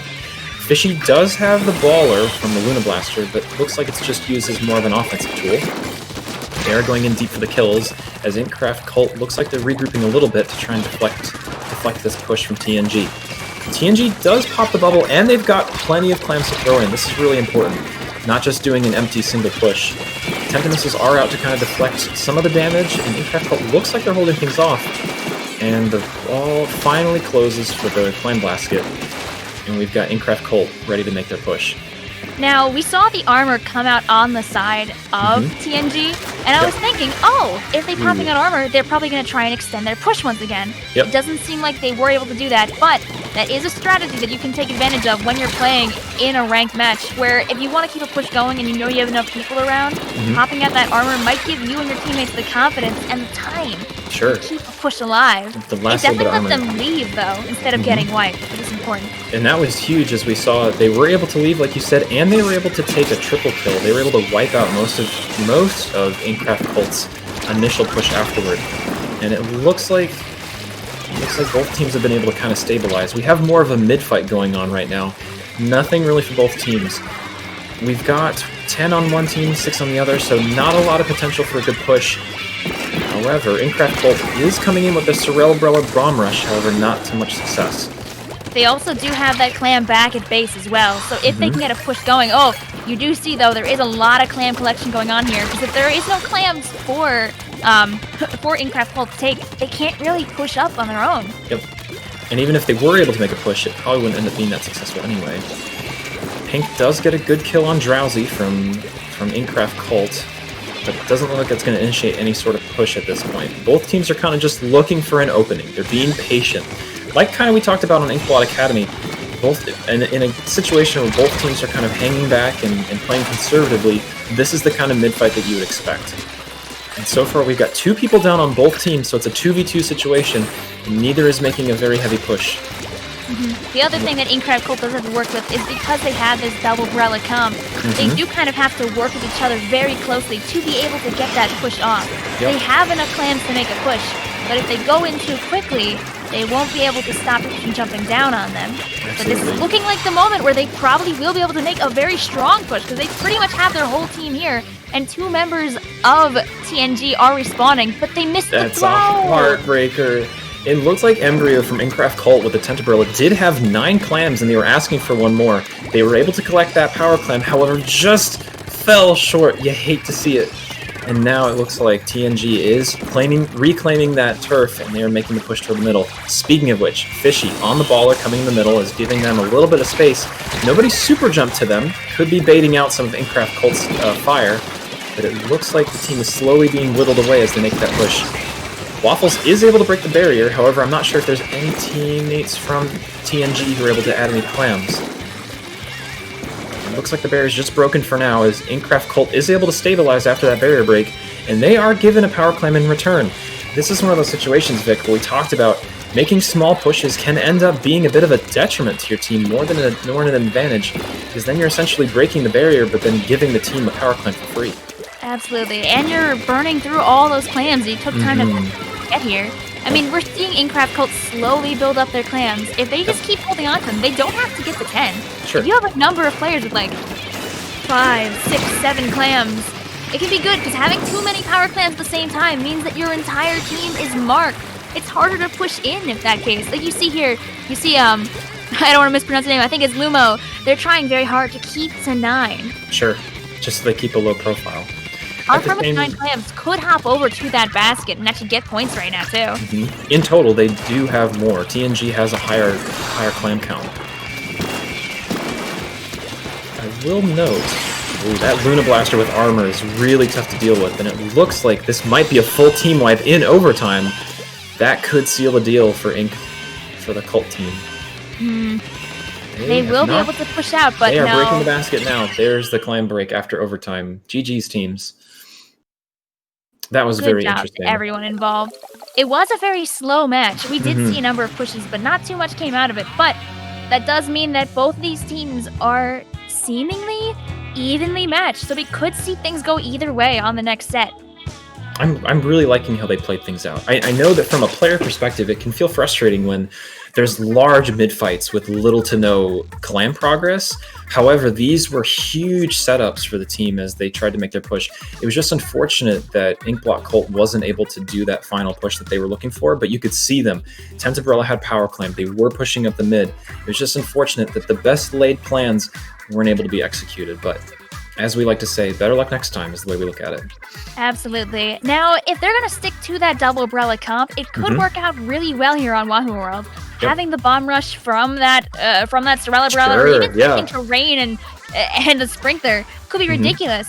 And a Tentabrella, this is Wahoo World Splat Zones is one of the first map mode combinations that a lot of Tentabrellas really felt at home with. That Tentabrella shield completely fills out one of the entrances, effectively blocking off the enemy team unless you prattle it with bombs. Object Shredder, of course, helping out very much with getting rid of it. But I love our outfit. We'll have to see. You gotta wonder, will there be a preference on the other team to start pulling out more Object Shredder to try and hold back those tents? That could be a valid strategy. If they decide, if Team TNG sees that there's a lot of Brellas being played, maybe Object Shredder is pulled out. Whatever weapon they're playing, it could be useful. I'm curious, and Vic, I wonder what your take is. Which is going to be, if they decide to go tent, which is going to be the most useful in Splat Zones, particularly? Oh, absolutely the bubble tent. On this map, where the in this map, the bubbles spread out so far around this map. You can also put those beacons in various spots. Put one maybe behind the bunker. Put another one behind the pillow. Leave another one maybe somewhere in the carousel. Okay. What if that beacon makes its way all the way around the back That's while no true. one's paying attention, right? I will give you that. There's a lot of great beacon placement on this map, between right behind the point, also on the carousel that rotates underneath. People may not realize that a well-placed beacon that starts out on one side of the map can doodly-doot its way and spin around to the other side, and suddenly you've got yourself a great flank in front of your teammates. I've never thought about that until now, but that's hilarious. Sure, I want to see somebody do that now. Please. Of course, if I had to pick another one, the camo tent is also really good. You can put the beacons behind you, for example, to keep people from flanking up on you. The ink mines, yeah. If you're able to do a flank, you could just push in from behind with the hammer and completely overtake the enemy side. Oh my gosh. Look how open this area is, how easy it is for a hammer to reach around the back. I am clapping my hands because Embryo has brought out the Sorella Tentabrella, which I was going to say was my favorite pick. Yes, because it has a shower wall. And if you're talking about the context, if we're talking about how well Tentas work on this map with just blocking out the zone, having a Tentabrella and a shower wall at the same time, and they've even got they've got a fire fin on their team too. So they've got two walls that they're working with. This could be interesting.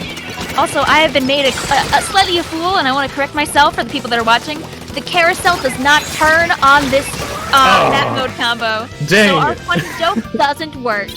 Darn it. Well, thank you for correcting us that we're not spreading misinformation, but if we could have our cake and eat it, that's what we would want. That would be really cool. Unfortunately, not all wishes come true, but in the meantime, Inkcraft Kult is looking to regain. They did take it first initially, and they do have a couple specials on hand with that bomb rush, as well as trying to just push in with an Inkstorm as well, I believe. They do have a double bomb rush. The only problem is they used all their specials to push back in here, and it doesn't seem like they got to hold it for very long. They were just able to get on the point, and that's about it. There they go. They actually did get it in the end. Nice. So they flipped control. It took a little bit of a fight afterward, but Ink is doing a good job. They called out the heavy remix on the right side, and this duel ends up being successful for Pink on Inkcraft Kult, and they are trying to make their way back, but unfortunately are caught out. So we do have possession for Team Yellow. That would be Inkcraft Kult, and we'll see if they can bring it down to 46, where TNG is currently sitting. Pink's flank was still very important, though, because it delayed the ability of TN from being able to get back in as fast as they'd like. The curling bomb! Yes! No! There you go. Happy Aderon. He gets there you go. He's Sorella and Axe. The Sorella comes through. It seems a lot of times that curling bombs seem like these docile, innocent subs that don't do much damage, but, many is in the power of the multiple, and it seems like they're able to do their job well. I'm interested it seems like the Tentabril was just looking to do a little bit of push back remix, but Embryo is not afraid to use that tent for what it is, not just for its special or for its sub. They're using it as a tent umbrella. Absolutely, but they're using it to its advantage as well. It succeeds in close range, and if you want to use it, you have to take it to people's faces, unfortunately. And it looks like they are able to. Inkcraft Kult is able to make it all the way down to 14, and although they do have a pretty high penalty, TNG is now breaking through their penalty to try and bring that 46 down to sub 14.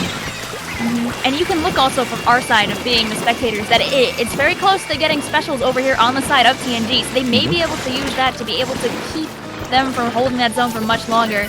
We did see 2 go down on the side of Inkcraft Kult, which won't help them to keep this push, but they were able to at least cap it for a moment, which will help again.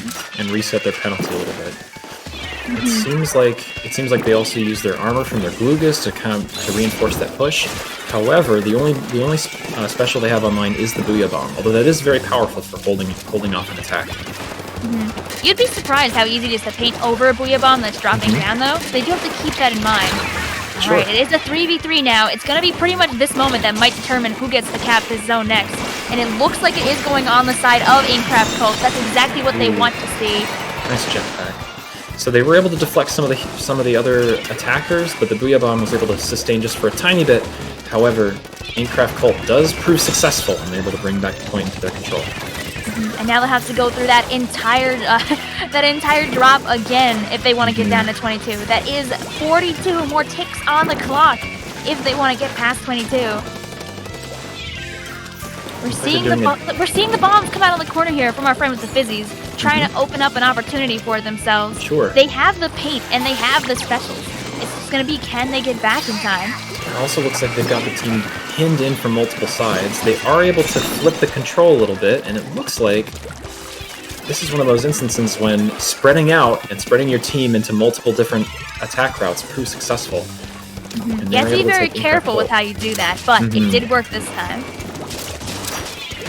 Like we said earlier, very high risk and very high reward, because in some instances, if the enemy team, in this case Inkcraft Kult, was able to call out TNG's flanks as they were trying to break out a spawn, it could have proved the end of the game if they were able to hold on for that long. But now they are back in control as a couple specials are popped, and I believe that's a team win for Inkcraft Kult.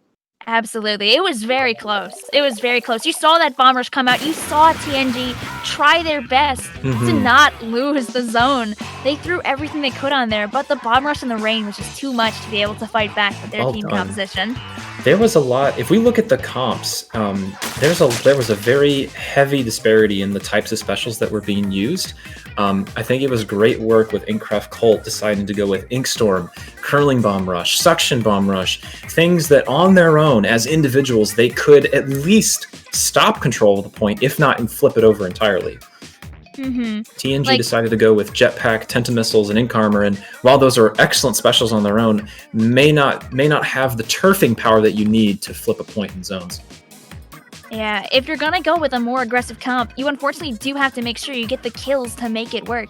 Like, with Ink Armor like that, you could force away a teammate. Like, if I pop Ink Armor and I have all 3 of my friends in the zone, that's a sign to them that they can push forward and keep the enemy team out. You don't always have to get the kills. You just have to make sure your specials are used efficiently. Absolutely. Not to say that they weren't, because I thought both teams were doing a great job at holding that point. You saw it went back and forth and back and forth. Neither team was willing to give this up. And I wouldn't have been shocked if we saw another flip if that game had another 10 more seconds on it. And TNG did a great job of using their specials, too, to break out of that spawn, too. We've seen this in other matches where sometimes that can be the nail in the coffin for the match, but unfortunately they proved otherwise. And speaking of matches, we're also moving on to Schellendorf Institute on tower control, which is going to be an interesting way to play. Yeah, a completely different setting from our previous match. Now you have a lot of uninkable surfaces, you have a lot more verticality than we saw before, and of course, tower control, it doesn't really run the same way as Splat Zones. There are different objectives. We see our roller friend going immediately for the flank here, seeing if they can get away with anything. They need to get that heavy out of there. They need to get the heavy out if they want to be able to make some moves. I think the heavy is playing very close to the team and now on point, so the flank wasn't successful in terms of Inkcraft Kult's attempt to go on that left side. And although TNG was able to make some progress, Inkcraft is now making their way back onto that left street. The roller does get taken down. No, it's the Tri-Slosh that gets taken down, excuse me. And Inkcraft is making their way forward. A very good placement on the rain over there, pretty much preventing TNG from being able to push out early on the right. Yep. The roller, though, does have very good control of this, and they're going to be able to keep things going, though, for Inkcraft Kult. Absolutely. They're doing a great job of holding that high ground on that left street. That is a critical position for both backlines, per se. And so far, they're doing a really good job of holding it. Bomb out here for, I believe, TNG, and they're looking to stall the point a little bit as things regroup. Just to make sure that the entirety of TNG does not hop on that tower at the same time. We were talking about this before, how important it is to position yourself. And so if things fall apart, you don't have an entire team wipe and you lose even more points. It seems like Inkcraft Kult has backed off for a moment, wanting to make sure that things are okay. They know that they have a strong lead, and they know that they can build a special and probably get another strong push later if they're patient. And they're trying very hard. You see Pink holding over every piece of ground that they can here, watching the left, watching the tower, just hoping that someone might get a little too close to them as they're sharking here. I think they're also holding off the team so that they can allow their flankers to run. A roller... Oh, that's interesting. The roller is able to push. I believe, if I saw that correctly, that was an ink-armored enemy that got booped by the roller, and they got sent off the map. But now the roller is doing good work, and they're holding that high ground again. On the bright side, at least it was only on the big map and not directly on the screen. Absolutely. But it looks like we're doing a good push forward now. Bomb again used defensively to kind of deflect some points. However, they do have control at high ground, so they're able to regroup pretty effectively. Suction Bomb Rush coming out here from Inkcraft Kult as they try and push in. And TNG is working their way to try and deflect the push. Yeah, I would not say TNG is out here. They may be 3 down, but they still have time to stop this again. You'll see that... putting in work. They're very well done. They are going to regroup because they do have 2 down, but this is a very good deflection from Inkcraft Kult. Well done. It's just going to be, they need to be able to be the ones that get a couple of teammates down, and then they can start taking that map. This baller coming out, unfortunately, it will be held up by the ink armor. I think Fishy realized that, and they were like, okay, I unfortunately can't continue this baller push. Instead, I'll move to the side, see if I can take out the roller, which has been causing me problems for a lot of this match. Being a blaster, it's very easy to trade with the roller. Now they can move up a little bit more, now that roller's out of the way. Huge decision on their part. For a long time, though. Well done. Because they went in with the baller and they realized that their initial push wasn't going to be effective. They backed off and they were able to deflect the roller that was in the middle of their team.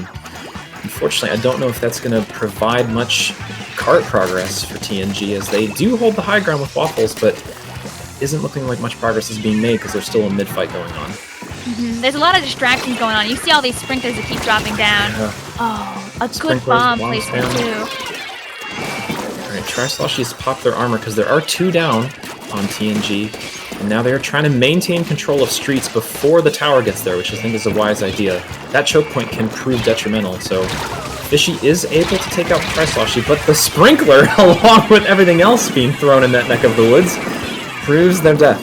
And, oh, the roller! You hate to see the splashdown cancel, but well done on TNG. Good deflection, very and they're able for to them too. Hold it back. You can see that TNG does have weapons that actually, to an extent, do outpaint the other team. Although both teams do have good weapons for painting, if TNG can get a good grasp, they can absolutely, first of all, take back this map, and second of all, have a very good shot at getting a very good push.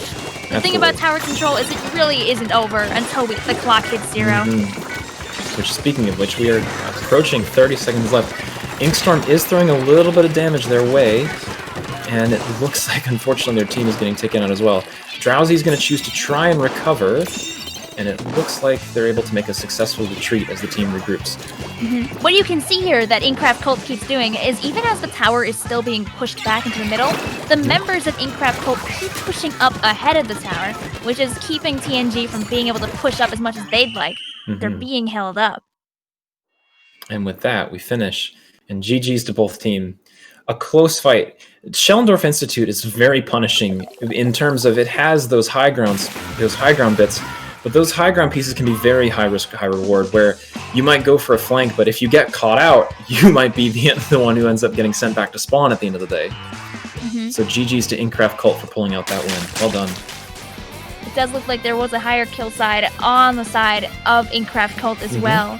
Although the roller wasn't as polarizing as we thought it actually was, which is, which is a good thing. It means that the roller actually was probably holding themselves back. They were ready for those kills, but they were also just there to cause problems.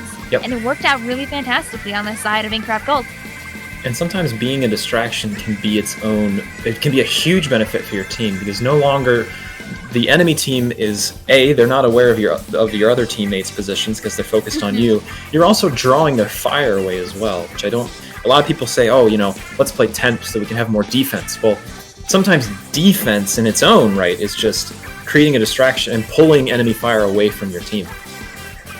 Absolutely. That's why you love to see a good tent. I mean, we saw the good tent play beforehand, sure. So it's not like we haven't seen it today. And I wouldn't be shocked if, even as this tournament progresses, as we are going to be moving soon into round 4 of this tournament, that maybe we'll end up seeing another tent. And if not, if any of our teams that we've seen today make it into the top cut, then our friends who during the rest of the tournament, who I will check on right now, because I forgot who is actually commentating, and I want to make sure we tell people so people know who they're looking forward to. We have Zillard and Sigurd, who are going to be on later. I forget if his name is pronounced Zylard or Zillard. He's cool, but my brain is not being nice. But they will be commentating the last portion of Swiss, as well as the top cut, which will be very exciting to see. If you guys are hanging around for this portion of the tournament, please do stick around as this tournament continues to go underway, as we will be sure to bring some great gameplay throughout the rest of the day as we get down and find more teams that are really looking forward to bring themselves up through the low-level side of the community. Heading into rounds 4 and 5. And so far, I think we've seen a lot of instances when people are either going for 3-0 wins, and in this last instance we had a 2-1. And just to remind people, this is a system that's based on how many maps and how many matches you win per se, and the teams on the top will get split up from the teams on the bottom. So sometimes whether you pass along or not in this rotation is based upon where the other teams are doing and how well they fare against some of the other teams in the bracket and the competition. So it's a really active way, and it also, in a situation where you're just trying to practice and you're just trying to play with your team, it's nice to have some practice rounds where even if you do lose, you still get opportunities to play. Also, Aika, just so you know, there is going to be 5 rounds. We're having 5 rounds of Swiss. We're here commentating the first 4. There will be a commentator switch. There will be one more round of Swiss, and then they will run into the top cut.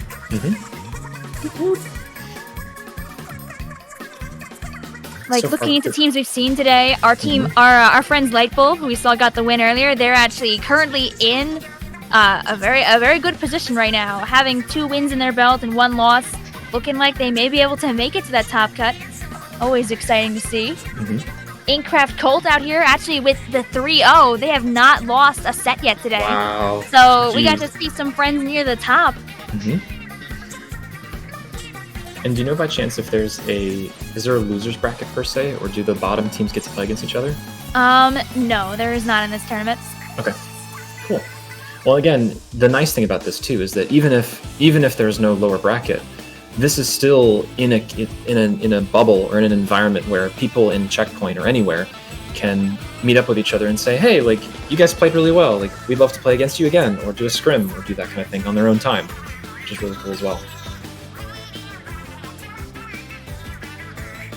Absolutely. It's just, I've got like both the tabs open right now, trying to see how people are doing. Sure. It's always good to see.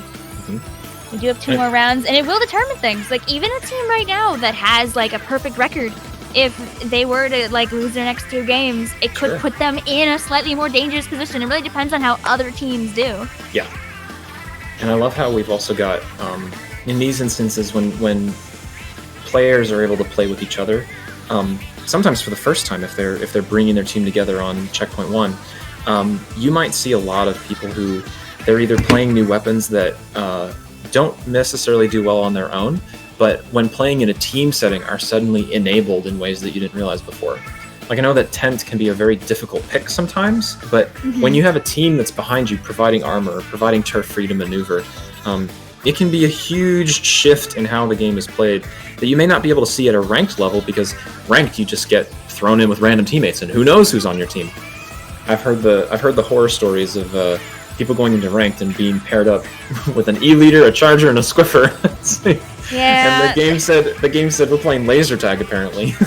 Yeah, the matchmaking doesn't really determine. It just pulls people in. Sure. I can't even say ideally of similar skill level because not even that happens sometimes. There's been a couple of changes to ranked actually this month with the intention of helping people find players near their skill level, at least at the higher end. But it really depends on how many people are playing the game at the time. Yep. You won't see it really benefit too many people that would be playing in this tournament because our cutoff over in checkpoint 1 is at approximately 2200 XP. Sure. So these aren't the people that will be seeing the changes in rank very much, but they may see a fewer like 2500 or top 500 players in their ranked matches, which might be a little bit more relaxing to them. But that also means they gotta work with other people around their skill level and all work together to continue to climb. Yep. I think one interesting thing too is how we've seen a lot of times in teams that have a disparity between some have X ranks, some have S, and some have even ranks lower than that. But teams are not just made up of, they're not just individuals. They are people they've become a lot stronger just because they're working together too. And the team aspect of this is really shining in a tournament setting more than you would see anywhere else, which is a lot of fun. It's just exciting to see people learn. I can tell you from my own experience, having played competitively for about 3 years and counting now, although I am currently on a break. But good lord, I remember I've been to LANs before where I'll do the most silly stuff on air. Where I remember a couple years ago, during the peak of the meta when the dualies were super in again. I remember it was a very specific game on like Sturgeon Shipyard, and I had a dually, and my other friend had a dually. We were both like the flex subs for a group of people who had more specific weapons they preferred to play. Yeah. I rolled myself off the map, and about 20 seconds later, he rolled himself off the map. You just come to accept that that's part of learning. You're gonna do silly things, and you're just gonna keep better and hopefully do those things less someday. You're gonna run into situations you didn't think you'd be in, and all of a sudden you're booyahing for the enemy player who just fell off the map with you a couple seconds ago. Yeah, we love to see it. I love how that's also like a specific memory that you have for that map as well. You know, I think the more that you play in things like this, and just in general, you find you have fond memories for like fun things that happen in specific maps and specific settings. That can be a lot of fun too. Like, a tournament is forever. The VOD might not always be up, but the memory is yours. I can't imagine like playing in a LAN like with people like around that are playing with you. Oh, it's crazy. Sure that was an amazing experience. It's crazy. I have learned. I learn a lot from being able to hear things from friends. I usually do pickups with people that I know. I'll be like, "Hey, y'all wanna do a tournament thing?" And it's a good time. You play with go people. round? yeah. It's good. It's good. Like, maybe you won't always do your best playing in a pickup as opposed to playing with like actual teammates. Yeah. But if you have really good synergy with people in a pickup, like if you've played with them a lot outside of a tournament setting, you usually know how they play enough that you can make it work. I can't say that like I've gotten into top 12 more than once, but I can say I got to the top 12 once at a major. So, you know, there you go. Shades emoji. Yeah. But, like I know, but I can tell you, I've also been like last. So we've been there. It's all part of the experience. And when you say pickup games, referring to just like finding some people and saying, "Hey, you want to group up? You want to do this?" kind of thing. Yeah. Almost every tournament that I've been to, physically, which is I guess like probably like a good less than a dozen, but more than like 5. Still a good number. 7 or 8? More than 0. More than 0. Yes. So have you? Either or you just happen to hang out with friends. You say like, "Hey, I have like a group of 2 people. Could you join me? That's so we're closer to having 4." Sure. And having a full team. You practice a couple times before the LAN, usually like 2 days before everybody has to get on a plane, and then you kind of hope that the strategy stay when you're there. Perfect. Have you ever come up with names for your pickup teams? Absolutely. Yo, so can I just dip into the Vic story bucket and sure. what's your favorite pick-up team name that you guys have come up with? Okay, so I didn't come up with this one in particular. A friend of mine found a very funny picture of this buoy that was like sitting out on the water, right? Yeah. And the buoy has like just the word "yeah" on it. So our pickup team for this particular tournament, it was like Beacon like 2019? Yeah, it was Beacon 2019. Sure. And we became Yeah Boy. Yeah Boy. We ended up getting clapped out of the tournament by a team that we fought in pools who ended up fighting us again. And we were like, well, if this is how it's gonna be, we all pulled out the same like gear. Oh yeah, you went like meme, like Splatfest meme comp almost. Yeah. Oh my gosh, the Yeah boys got yeeted, unfortunately. That sounds like so much fun though. That's brilliant. It's just that's the fun of tournaments is you get to build experiences that you won't forget. Mm-hmm. Like it's better to go into things and realize, hey, even if we don't win, it doesn't mean we can't gain something out of this. Sure. I mean, of course, winning is awesome. You know, it's great to win a set. Like if you're streamed in a tournament like this, you know, you and I are like talking about the match, and we'd say like, "Wow, look at this player do this great thing." Of course, if you watch the VOD later and you like see that, you're gonna be like, "Ah, I got like complimented." Oh yeah, from the player's perspective too. I would also be. From the flip side, I also imagine it'd be really cool to hear, like, obviously there's no way of really doing this, but being able to hear what team comms people like to do, you know, because different teams, if they're in a VC, they're gonna call out different things. Maybe they have one person being their shot caller. I think there's I'm really taking this on a tangent now. I think there's like a Splatoon wiki article that talks about like shot calling and what team captains might do, or if shot calling is a one person distributing information to all people kind of setting, or if it's all four people just offering information and like key things to think about as you're like going through the match. Obviously our perspective is a lot more calm, where you and I are just kind of commenting on the general things that are happening in a match. But I always wonder, I'm always curious, like what teams are talking about like in game as they are either like calling out a flank or saying if they have a special or saying if something needs to be used next. Now here's the fun thing. Like a lot of people are here watching this tournament right now on Twitch. And Twitch is one of the best places you can do that. There are teams from all levels that like they stream their stream. If you want to see it, this might be the best way to do it. Because a lot of them do share their comms. Of course, it's not going to be at the same time as the tournament, usually. Although you can just open both streams and then be able to hear it. But luckily, you can't really stream snipe in that way because there's enough delay where that problem won't really come across. Or you can set up a delay for yourself if you want to. It's really exciting to see. Yeah. And also, if you're talking about callouts, I'm not sure if you're aware, and I feel like this is something we probably could share with the chat too, is that there is a database out there of the community kind of agreed upon basic names for a lot of the areas on each map. And then your team can also, you can decide to be as specific or as general as you want. Vic, are you talking about a particular resource for these callouts? Yes, I'm trying to remember what it is. It's a tiny URL. Sendow? I think it's on Sendow's website. I know Sendow has it on there, but I think it's Splat2 callouts. Sure. We're doing a little on-the-fly commentary up here, so I don't give you guys a link that doesn't exist. Oh, all right. Yay! I don't have mod power, though, so I can't share it. But tinyurl.com/splat2 callouts goes directly to a Google Drive link that has all the maps available, has top-down looks of every single map, and also has the names of every single like spot on the map as determined by players back in like 2017, 2018. Sure. It's put together by FLC and friends. And it's still a fantastic resource up until today. Especially if you want to like plan things out with friends, be like, hey, don't go this way, or hey, you go this way. Right. Usually telling your teammates to do things as opposed to don't do things is more effective because it gives you more confidence. And lets them know that they're doing the right job too. And in a lot of those instances, it can be kind of overwhelming at first to learn about all of the callouts and learning about all the different positions. But in some senses, you can take it and water it down a little bit. So instead of saying like, oh yeah, so-and-so is on the car on Reef, it's like, okay, well, instead of the car or the tree, which are very highly specific, you just might say drop. or platform or mid, and people know that that's a more generic term instead of like specific locations. That is when it comes down to practicing with your team and seeing what people like.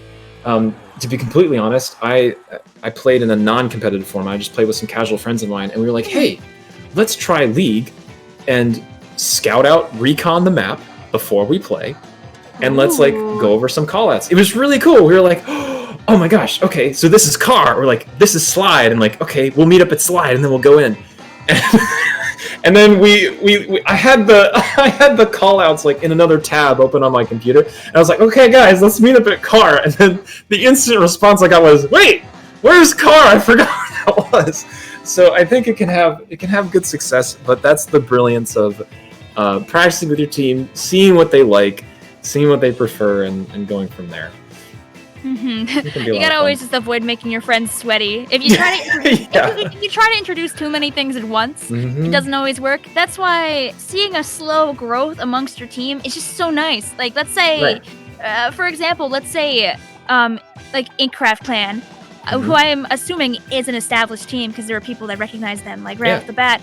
If they keep doing little tournaments like this, or not even little tournaments, this is not a little tournament. This is an established tournament. Yeah.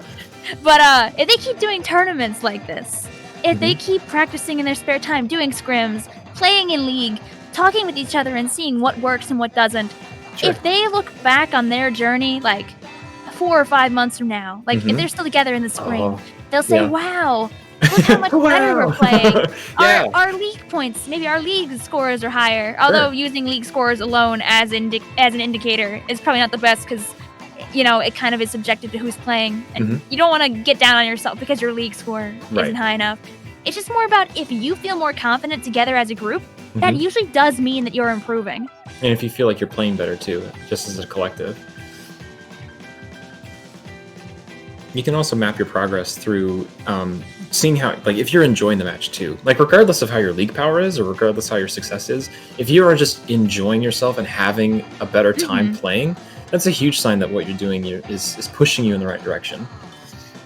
Absolutely. And even if you don't improve, like, over a long time, like, as fun as it is to improve, if you're having a good time playing the game with your friends, it's probably better than if you were probably playing by yourself and playing ranked all day. Right. And subjecting yourself to the RNG of ranked.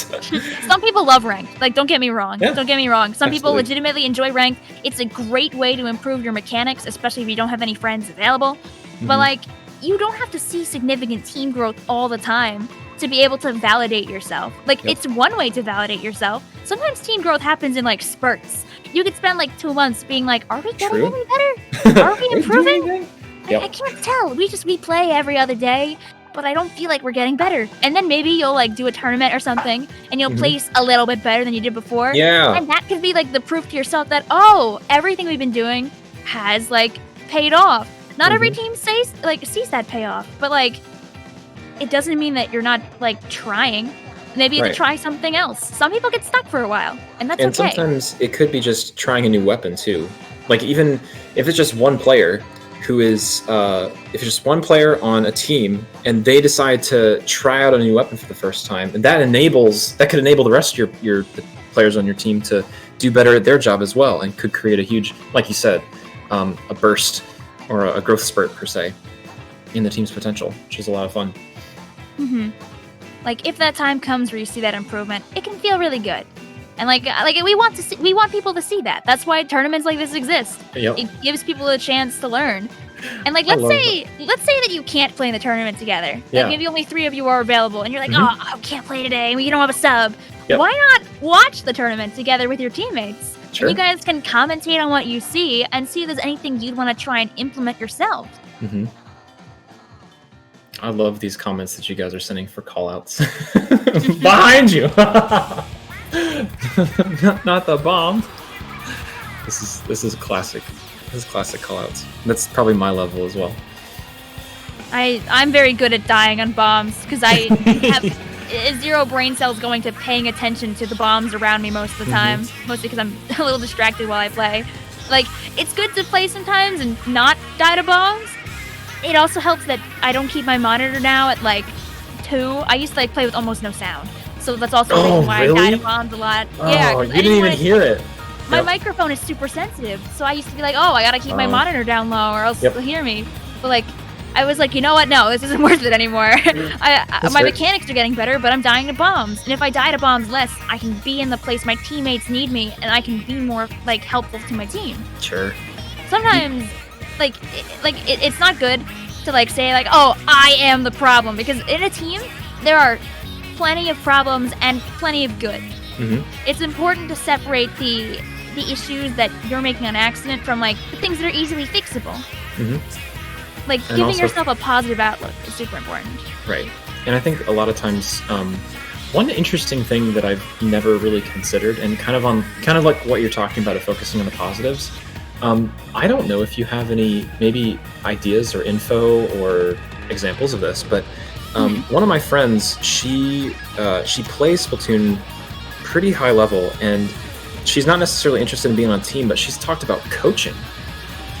And I was like, that's really interesting. That's cool. So she's never actually done anything coaching related, but I think it would be a very cool aspect to see, like, if you have a teammate or if you have somebody who maybe doesn't want to play but would just say, hey, can you just like comment on my VOD review? Like, can you watch back my stream and say, like, where can I improve or where can the team improve? You know? There are people that do that. Like, I think, I mean, like, talking about someone who's been in the community for a long time, K-Bot is a very near and dear member of a lot of our hearts over here in the comp community, where what he does sometimes is he'll just stream with the intention of commentating over, like, things that are happening. Like, for example, in, like, the +2 or +1 servers, they'll just say, like, these are things going on right now. This is what people are doing right and doing wrong. Other people have done it too, like FLC. I mean, if you wanted to, you could just stream yourself watching other matches and talking about your insights. Yeah. I mean, that's what commentary is for tournaments. And seeing and also highlighting points that people may not see as, like, from a player level, but then seeing the whole picture, like, in a team as well. I know that a lot of times when we're commentating, and even when we're able to watch the tournament, we're only seeing it from sometimes one person's perspective. It'd be really cool to be able to watch, like, a review of everybody's perspective and see and, like, pick out the details of how the team dynamics are shifting, like, mid-match. Oh yeah, that's the great thing about a VOD, is you have the ability to do that. There are some competitive players who spend time making videos of their own VODs so they can talk about what's going right and what's going wrong. We probably should, like, eventually have a resource to, like, compile people's VODs somewhere. Like, nice. Maybe, like, a list of links or something like that. Because I'm not sure how much that exists right now. I could be wrong. There could be something out there. And that's the kind of thing that would probably help. Again, speaking from totally out of context to this, but Overwatch, again, it does actually have this really amazing system where they will record the entire game, and you can actually go in and watch each person's perspective. It's like an interactive VOD where you can pause, play, stop, skip, and jump between people's perspective each time.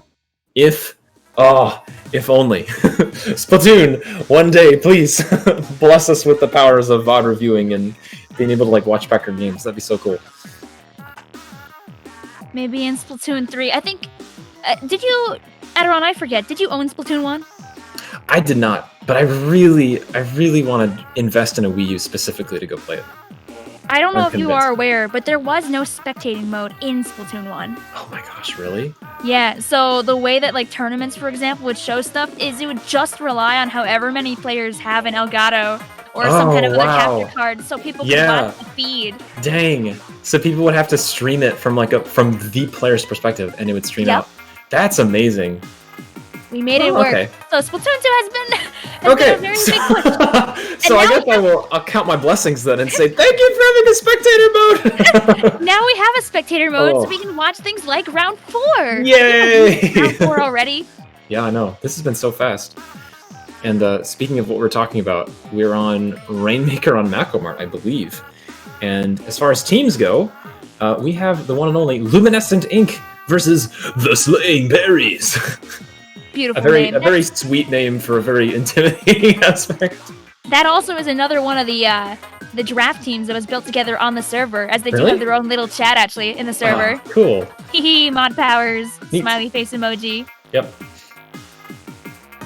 In fact, I'm gonna give them a good luck right now. Sure. In case they see it. Go tell Magiel. Speaking of also cool things about spectator mode, one thing I do appreciate a lot about Rainmaker is that it's one of the few modes that has a spectator cam that can localize on the Rainmaker itself and gives you like a huge, and it has a huge perspective instead of just like what the player's seeing. Mm-hmm. So I'll point it out if we see it, but it's just, it's one of my favorite things. Anyway, we are on the Mako of the Mart, and we're playing Rainmaker. We see we've got Splatlings and some Charger play today, which I'm kind of excited for. Oh, they have actually 2 backliners on their teams. We'll see how that works out. This is a very interesting comp. So they've got it. It looks like we're going to take Rainmaker is going to be.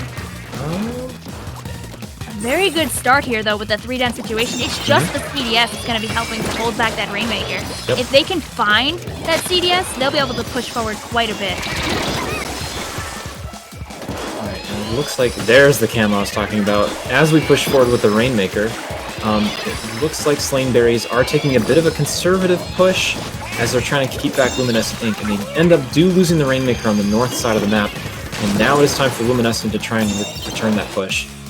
At the same time, though, it was really good that that last player was able to grab the Rainmaker, as it prevented Luminescent from being able to actually take advantage of the situation they started. Yep.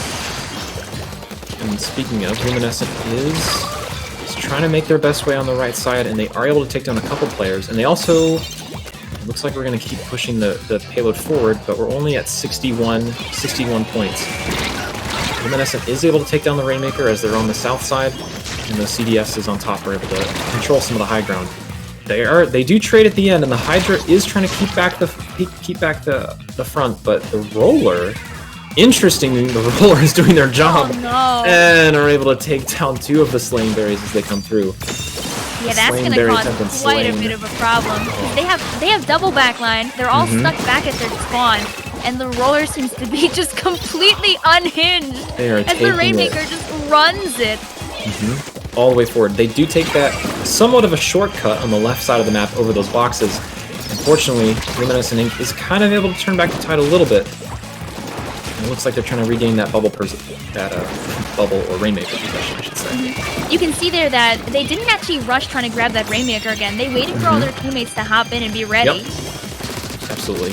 And a wise idea now that they've got 3 down. There's 3 down on looks like we're going to push forward Luminescent. They're doing their best. They're going to try for a couple points. Nope, didn't make it that far. But you see our friend pop that armor for them and their one other teammate that is alive. Interesting. It might have been within good reason to do that ink armor so that they can successfully regroup, or the other option would have been to take it back and wait for all 4. But I think they made a wise decision to make sure that their CDS and they were able to stay alive. We're gonna see how this goes though, because it seems like the berries are having a hard time being able to stay alive long enough to stop the Rainmaker. So it may be good for them to take a deep breath, find where they're going, and do things. The only problem is they do have this double backline in comp, which does make it really hard for them to grab the Rainmaker without getting caught up by that Roller. All of them standing in one spot is very dangerous. That's the end of it. Luminescent Ink doing a good job with that Roller sharking underneath, and ends up being the slaying principle for the Slaneberries, unfortunately. GG's to both teams. Yeah, they had a very good start on the side of Slaneberries, so I wouldn't be surprised if we see them come back next time with a whole new plan under their sleeves. There's a little bit of a rank disparity here, but I would say do not hold them out just because of that. It could have been just because they were... we talked about this earlier, but one of the instances might have been, hey, I'm comfortable with this weapon on Rainmaker. It's like, oh, well, I like Hydra, or I like Charger, and now you end up with 2 backlines. 2 backlines, oops, on a map that Macomart is decently open, but also has its very fair share of flanks where people can flank in protected without having to worry about the threat of a long range. So we'll see if maybe some comp changes come out for our next round on tower control and anchovy games, and we'll see if some changes are made. Admittedly, now this is tower control. It wouldn't hurt, I feel like, as much if they end up having that double backline again. Sure. But I think we'll see what they do. Yeah, I feel like if they run a double backline, I feel like one of them this time might be more inclined to use Stingray. Yes. Might be very good for when that tower comes, like, rushing down, like, the hallway, which can be very difficult to stop. But if Stingray can stop that real quick. There's also that portion of tower control on this map where the tower has to climb that straight up incline. If we have that roller again on the on the side of Luminescent Ink, that would be a great place for them to shark to get at least a couple of kills. It's going to be kind of tough if they also don't have as much tower control presence, but the Hydra can make a choice to play either on the tower or behind the tower, and we'll see what Berries decide to do. In the meantime, a couple of comp changes coming out for both teams, it looks like, as now we're introducing Splooshes, Dynamos, and Nautiluses. Oh my, this is going to be a slay fest. We're actually not seeing any Stingray in this comp, which is kind of interesting, but this means that I imagine this is going to take the fight to the tower instead of being fought from the spawn point, you might say. So, both teams playing very conservatively. I'm surprised the Nautilus is not pushing up as far as they normally would, but they are making a good push on the left side for Slaying Berries, and they're able to take out 2. They do die in the process, but that's 2 down for Luminescent Ink, so now's the time to decide whether to regroup. The brush is going to come back on top with the Splatling remix, so Luminescent Ink is regrouping on top. And now with armor out, we'll see how much progress Slaying Berries can make. The Dynamo Roller can apply a lot of pressure even from this tower, but they do need help to make sure they don't get jumped. Oh, the poor brush. Well done. They did make a good try, though. Yep. It is just going to be the Splatling versus the Dynamo. That's going to be it. Who can actually win this fight? Ah. All done. Oh, but they split off on the chance, though, so they can't actually push it past the checkpoint. You got this. There they go. So, Berry's making a very good look so far, as Luminescent has had a little bit of time, and they are saying, "Sayonara, I have done my service." They're ready to take a little bit of respite as the rest of Slaying Berries tries to hold that defense. But so far, they're doing a great job. They did a back-to-back jump combo there. I'm curious if they're running any quick super jump, if they're so focused on being able to jump in and out of locations. Sure. That was a pretty good move on the side of the Dynamo, though. They do stay in that unsafe spot. I think they probably felt the pressure of Luminescent Ink mounting, and they were not wanting to get caught out. So I think it was a wise idea to jump back. And so far, it looks like Berries are able to push back Luminescent quite effectively at this point. So far, Luminescent is... now they're making some good use of the flanking. Brush is coming in and trying to make some poke damage, and they are going back to Slaying Berry's spawn. So now we've got a multifaceted attack from Luminescent Ink. They're attacking from all sides, and I believe Slaying Berries is now falling to it. It's very good that this worked out, because the one issue that this team does have currently is I can't really look at this team comp and decide which weapon is supposed to be focused on painting a head for this team. The brush has the most painting power, but they also have the least range. Yep. The brush is...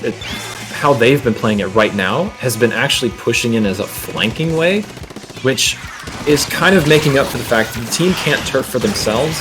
But again, this is one of those instances where if the brush is flanking, they're pulling enemy fire away, and the rest of the team is able to kind of ink for themselves, which is proving to be very successful now, as Luminescent Ink has been on a kill streak, and they're moving forward with that tower point almost to the next checkpoint. Oh, absolutely. That push actually worked out super duper well for them. I was like, oh, they're not gonna be able to push out the paint.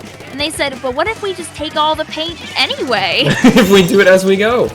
So in this instance, let's see if they can deflect it. They might be able to. Nice Catching cancel. The splashdown is super important. Well done. Even if they do get to 9, that's gonna be everybody. Silent but deadly suction bomb proves their end. But they were able to stop that push. So very well done on Slaying Berry's side. They are regrouped as 4 now, and we'll see what Luminescent Ink does to control that mid ground, which they do have at this point. But like you observed, Vic, it's going to be interesting to see how they control the turf as well. I feel like they will inevitably lose the turf, but I think that now that they have to defend, it's a little easier for them because they do again have this heavy.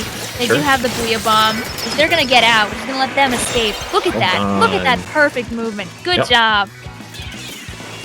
So Luminescent Ink is able to keep some of their members alive as they also call out the flanks on Slaying Berries. I think earlier in this match we saw that the Brush was doing a good job of getting behind Slaying Berries and causing some problems, but now they're coming wise to it. They know that that's the opportunity that they're looking for. And now they're playing a little bit more conservative, and they're looking for that opportunity to take out the flanker as they come in. Although the Brush did just get away with everything that we said they wouldn't be able to get away with. We talked about that. The Brush now hiding in their base, looking for an extra kill while they're at it. They're going to keep hiding down by that sponge because they're hoping that people are going to just drop down into them. Remember, it's so important to make sure you look before you leap. The Ink Armor also helping them to hold the points. They're going to have to move quick to be able to save this tower again. Being at 9, that Dynamo trying really hard. They may be able to keep that push from ending. It's going to be real close. It's going to be real close. It looks like they're taking control of that tower, but with that heavy still there, they have to be really careful. The heavy is in, they're creating some super jump points, and now they have a total of, I think, all 4 members, or at least close to all 4 for Luminescent Ink. And Nautilus is doing the things that we were talking about earlier. The high damage, saving the charge, and GG's for Team Luminescent Ink. I think this is their win.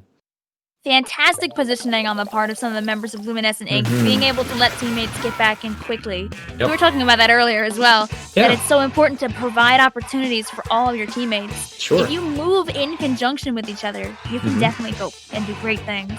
Brilliant job on both teams. We saw adaptions on both ends where Luminescent Ink was coming in and taking care of Slaying Berries' flanks, but then Slaying Berries was also doing a wonderful job of playing conservatively and not throwing too much in. We saw the Gold Dynamo super jump out when things were getting too hot, when they needed to, and making wise decisions as a team helped them make some good pushes. Unfortunate for Slaying Berries that Luminescent Ink ended up getting that win, but great fight on both sides, I feel. And while this is a win technically for Luminescent Ink set-wise, there's still another match which does determine what points go to who. Sure. I believe the way this tournament is set up that the top cut is going to be a semifinals and then a finals. So there are 3 more sets after we're done with this. There's going to be 1 more Swiss set, a semifinals, and a finals. So making your way into that top 4 so you can play in that semifinals means that you want to go for every game that you can. I don't think we're going to see Luminescent Ink grow complacent here, and I think we're going to see that Splatting Berries wants to get those points on the board. Yep. And we'll also, in instances when this is a Swiss format and the top 4 are going to be taken in this case, it's really important in some cases, if teams get a 3-0 win versus a 2-1 win. So this is an opportunity for Luminescent Ink to take it to the next level, hopefully, and compete with some of our teams who have been getting these 3-0 wins, you know? It'll be interesting to see which ones end up, how it ends up when some of these 3-0 teams keep fighting each other. I'm curious if we'll have any 4-0 teams when this set is done. Yep, those will be the highlight reels. I wonder also if this could be one of those instances when if a lower ranked team is able to snatch a couple of maps from a team that's vying for a top spot.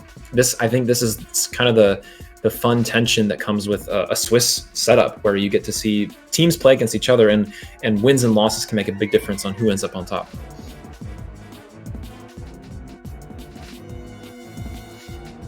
So for us, we're going to be playing on Splat Zone's Humpback Pump Track. We have not, I don't think we've seen this map in rotation yet, as far as any of the modes, but this map is a lot more open. And on zones, it's going to be very, very helpful for things like rollers, sloshers of that sort. And as we called it, there's a roller and slosher on, it looks like we got it for Luminescent Ink. And on Team Splashing Berries, we've got, some bomb rushes coming through, and also a blaster as well, a range blaster of all things. So let's see how things fall out. Is it the rain one? I didn't actually see what kit it was beforehand, but that's a very interesting pick. Vanilla range has Suction Bomb and Ink Storm, which can be very helpful for regaining that point. Absolutely. Now we'll just have to see if they can take advantage of those specials enough. They do. Oh yeah, in fact, they have a double rain and bomb rush team composition. Yes. That's what they have going on here right now. And that's definitely something they can take advantage of. There's the rain coming out. That's the important step 1. But it looks like too many members on the side of Team Berries died before they actually could take advantage of it. But I'm sure they'll have another opportunity in the future. So far, Luminescent Ink is pushing this into the danger zone, and by danger zone, I mean a full-on KO. It looks like Splashing Berries hasn't been able to take care of the point yet, and so Oh, we may see that turn around though right here. Speaking of which, there we go! As you said it, 2 members were actually taken out and just to take over this. Now the question is, did they save enough of their specials for later? It looks like yes, seeing as the Tri-Slasher is about 3/4 of the way to their range. Oh, never mind. Can't take advantage of something you don't have, unfortunately. But they're able to maintain control. Now, this does present a good opportunity. However, Luminescent is able to regain control. There's always an interesting dynamic on Splat Zones when both teams are without a penalty. There's a chance if they hold on to the point for long enough, they can just go straight to KO. In this case, we've got penalties on both sides, so we'll see how things play out. But at this point, it looks like the Firefin is the last one alive for Slain Berries, and we'll see if they stick around. Kalman was looking for the Tri-Sloshy camp, and with a little bit of ink armor on their side, they were able to take out the T-Tech for Slain Berries, but I don't believe it was enough. You have to also question the worth of it, because if they don't get enough kills, they do leave their team in more or less like a 3v3, and they have to rely on their teammates to make sure they get everything done. And this could be one of those situations. It looks like Slain Berries are able to come back. They have flipped the point. However, both Tri-Sloshies are doing their job and trying to regain that turf for the middle. Wow. Luminescent Ink very quickly taking back the point as well. This is flipping back and forth. But here's the thing, as you notice, the sides around the zone are predominantly purple, which is letting Luminescent Ink have a bit of a hard time to get back in. Sure. Because they can get jumped from every single side. Even though Slaying Berries does have the opportunities in hand, they at least have like all that turf to work with. A little bit of coverage. So they have taken the point now again for Luminescent Ink. However, they are wise to the flank, and the Blaster is able to do their job and take out those people before they come in. I believe Hydra's found themselves in a tough position. They get canceled before the Ink Armor is able to protect them. However, the bubbles from the Champagne Squeezer are able to come through and help regain that control for Luminescent Ink. Well done. A fantastic job. We're just seeing as they keep trying over and over again to hold this zone. We just need a well quick done, double on this Rabbids. knife. That is the risk. That is the risk and reward of playing with Stealth Jump, and they use it to their advantage. Spotterscope is able to hit back too. However, the Hydra is also putting in some good backline work as well, holding out some of the offense from Splashing Berries. I keep saying splashing. It's slang. I apologize. Oh, there you go. There you go. There you go. Now, are slaying actually, and they're able to retake the point as well. Absolutely, we need Slaying Berries to keep holding on to this. They got a lot of points to go, and if they keep letting the other team actually kind of, if they keep letting Luminescent Ink keep taking the zone back in little pieces, they can't really get through that entire penalty. They do have a minute on their side, and Slaying Berries, they did manage to take it, even though they actually almost all did wipe here. That is technically a wipe, but it's all about if Luminescent Ink goes back for the zone, which is important if they want to keep getting those points down. Right. I don't think actually happened. I don't think they ever had the chance to take the zone back. They flipped it, so they flipped off of control, but they did not. Luminescent Ink did not take that opportunity to regain control of the map. So now Slain Berries finds itself in a really good position, and they've broken through a good bit of their actual timer, although it's back in Luminescent Ink control once again. Now, something that I've noticed here is that these teams aren't, like, wiping in full at any time. It seems to be that they'll always be only 3 down, which is very good for both teams. Sure. It's what's preventing this game from going into a knockout. Yep. It is going to be about Slaying Berries managing to get out here. It's going to prevent this from ending right here, right now. It's going to be close. Well the done. rain is coming out to try. It might be able to cap it in time. No. It touches the point briefly, but that's going to be the end of the game.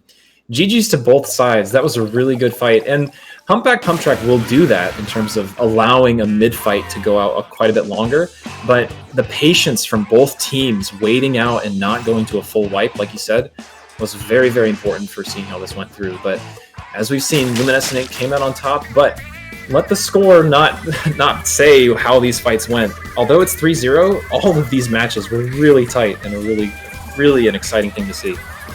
Absolutely. It's fun to watch.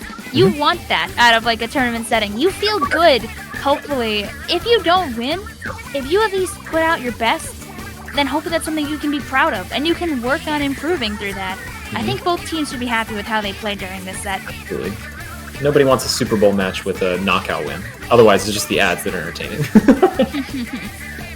That's the magic of Swiss, though. As the tournament moves along, you tend to see closer and closer matches because the tournament setting is made to figure out where you belong inside of the set. Yeah. And in fact, we still do have one more set of Swiss going on. We will soon be switching over to our other commentators. We'll be getting Sigurd on here. We'll be getting Zillard on here. And it'll be a good time. They'll be running the last set of the Swiss, which will be determining which teams do move on to the top 4. And then they'll be commentating both the semis and the finals. It's been a great time. I can't believe it's been over 2 hours since this tournament started. 2 hours, but a lot of fun packed in between. And I think you guys will be really excited to also watch as we kind of narrow out. We've seen a little bit of team disparity between the skill gaps, and that's just the nature of a tournament like this. But as we narrow in, as all finals are, I'm sure that it'll be a really fun match to watch. So, guys, please definitely stay tuned. A gentle reminder that if you have not stood up, if you've not grabbed water, if you've not grabbed a snack, we've been here for a couple hours. It'd be a good time to do so. So, while we're taking a break for the next match, don't forget to hydrate. Don't forget to take care of yourselves because self-care is important. And thank you, of course, for spending your time with us and spending it here as we watch some Splatoon. Absolutely. We're so happy to work with IPL. We're so happy to work with Checkpoint. And this will not be the last tournament you'll see on this stream. Yeah. If you're hanging around here, if you found this stream through like somebody posting it in Checkpoint 1, someone else posting it on Twitter, make sure you stick around. Give IPL's Twitch a follow. You can hang out on the Discord with IPL to know when more events go on in the future. There's definitely more to come, and we're happy to have you. Absolutely. And you can keep updated with them on Twitter at IPL Splatoon. And then also, if you're interested in joining Checkpoint 1, which is how you meet up with people and find yourself a team or bring your team to the entryway of the competitive scene, you can check out the Checkpoint 1 Discord on the screen and also in the chat. I think that's going to be about our time on here today. We're going to be signing off. We're going to be switching our commentators. And we hope that you guys will enjoy the rest of the tournament. Absolutely. Thanks for joining us, guys, and we'll see you in a little bit after the break.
Welcome back, everyone, to we got Checkpoint here, and we are going into round 5 of Swiss. I am back on the mic. I am Zillard. I am joined today by Sigurd. Sigurd, how are you doing today? I'm doing just fine. How about you there, Zillard? Smells a little bit over here, but it's great. So yeah, let's take a look at these two teams that we're going at. We got Gold Rush Blush versus Inksurance Agency, and this is the final Swiss round we got before Top Cut, which is going to be the top 4 teams. I'm trying to take a look. I don't think Gold Rush Blush, unfortunately, will have the chance to play for a top 4. But Inksurance Agency also won't really get the chance to play for top 4. So this is really more of an exhibition. Both of these teams will get the chance to really showcase their talent for the stream.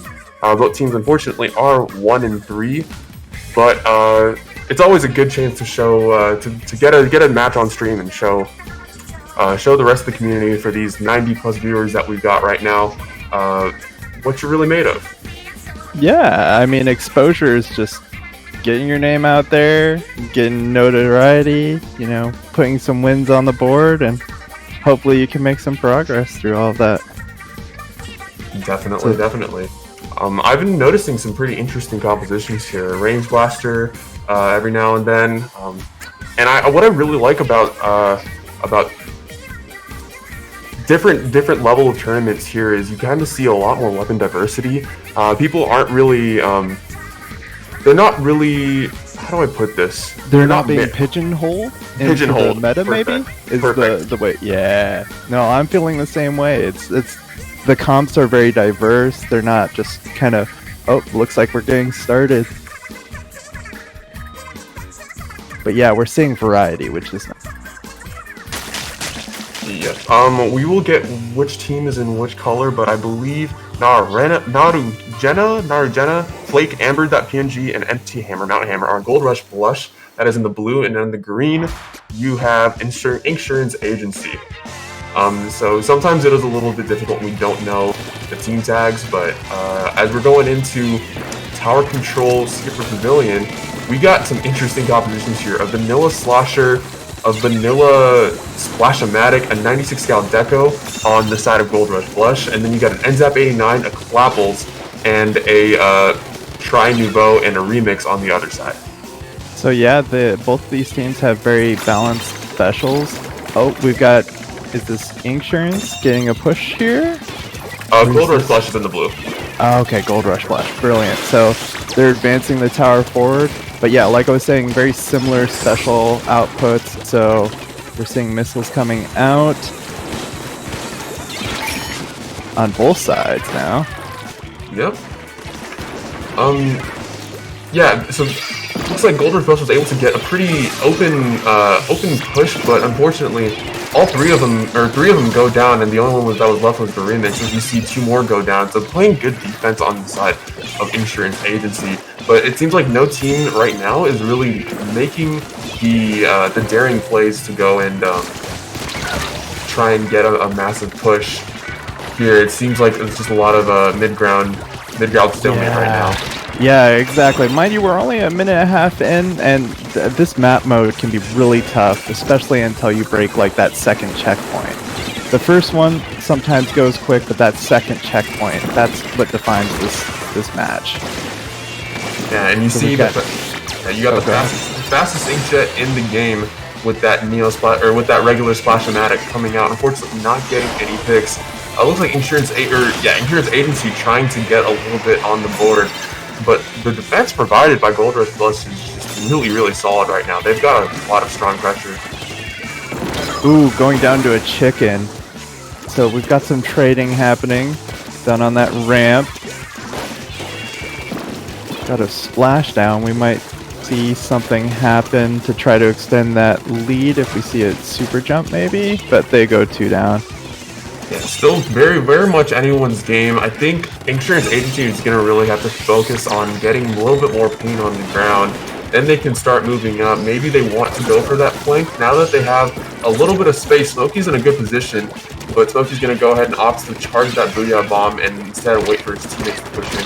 You got Chev going and gets picked out by, I believe, the Splash-O-Matic, as Amber has that inkjet ready yet again. Yep, let's see if he makes use of that.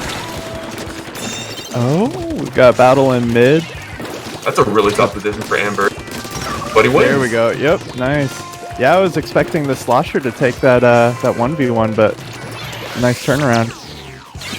Yeah. This is the flank they need to be able to take that checkpoint, though. Oh, they back down from that flank. Wow, they did.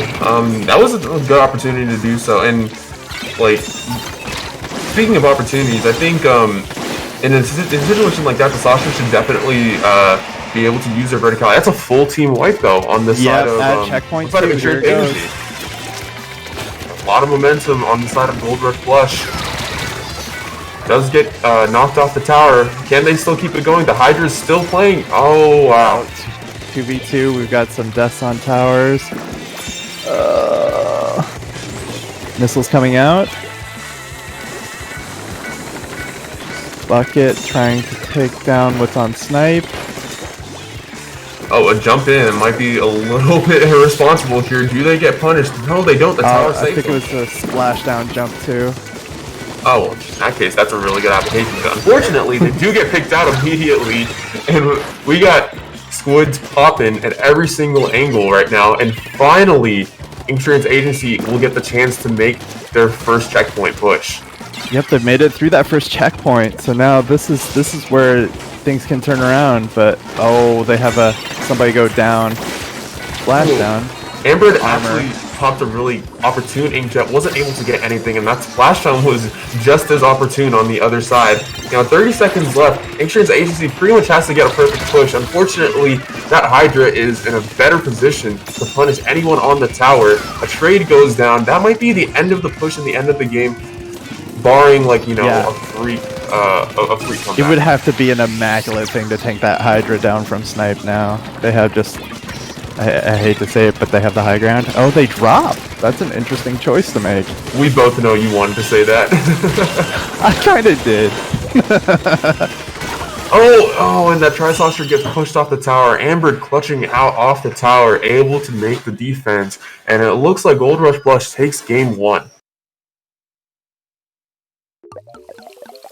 I definitely like the variety there. There was some vanilla Slosher, which is always exciting to see. It's got a solid kit. It's the same kit as the K shot, but it just gets used less. So sometimes it's nice to see people kind of throwing what they're comfortable with into the mix, and that's how you change the meta. So. And you know, vanilla Slosher's been getting a lot of burn from the top level too. No one really thinks it's a bad weapon. It's just overshadowed by you know, K-Machine, Tri-Slosher, and a lot of Soda Slosher. But I think with how I think people are finally waking up to it. It's got a pretty low special cost. Its missiles are a universally good special. Suction Bomb is a universally good sub-weapon. So I think more and more people are gonna, especially near the top level, they're gonna start using it. And I think applying it like this is definitely good for your benefits. Yeah, I agree wholeheartedly. Let's see here. I'm curious to see what comps these bring out, if it's they've got a diverse pool of selections, or if it's going to be something more akin to like one tricks on down the list. But now we did see that Hydra come out on the side of Gold Rush Blush, and that Hydra was really dominant, especially on tower control. And Hydra on any kind of tower control, especially one with so much range as Skipper Pavilion, is going to be hard to take out. But in a map like Clam Blitz, or in a map like Piranha Pit, and a mode like Clam Blitz where you kind of favor mobility, I'll be interested to see if they end up staying with that Hydra. It certainly can work on Clam Blitz Piranha Pit, no doubt. Yeah, I agree. All right, this match is getting underway.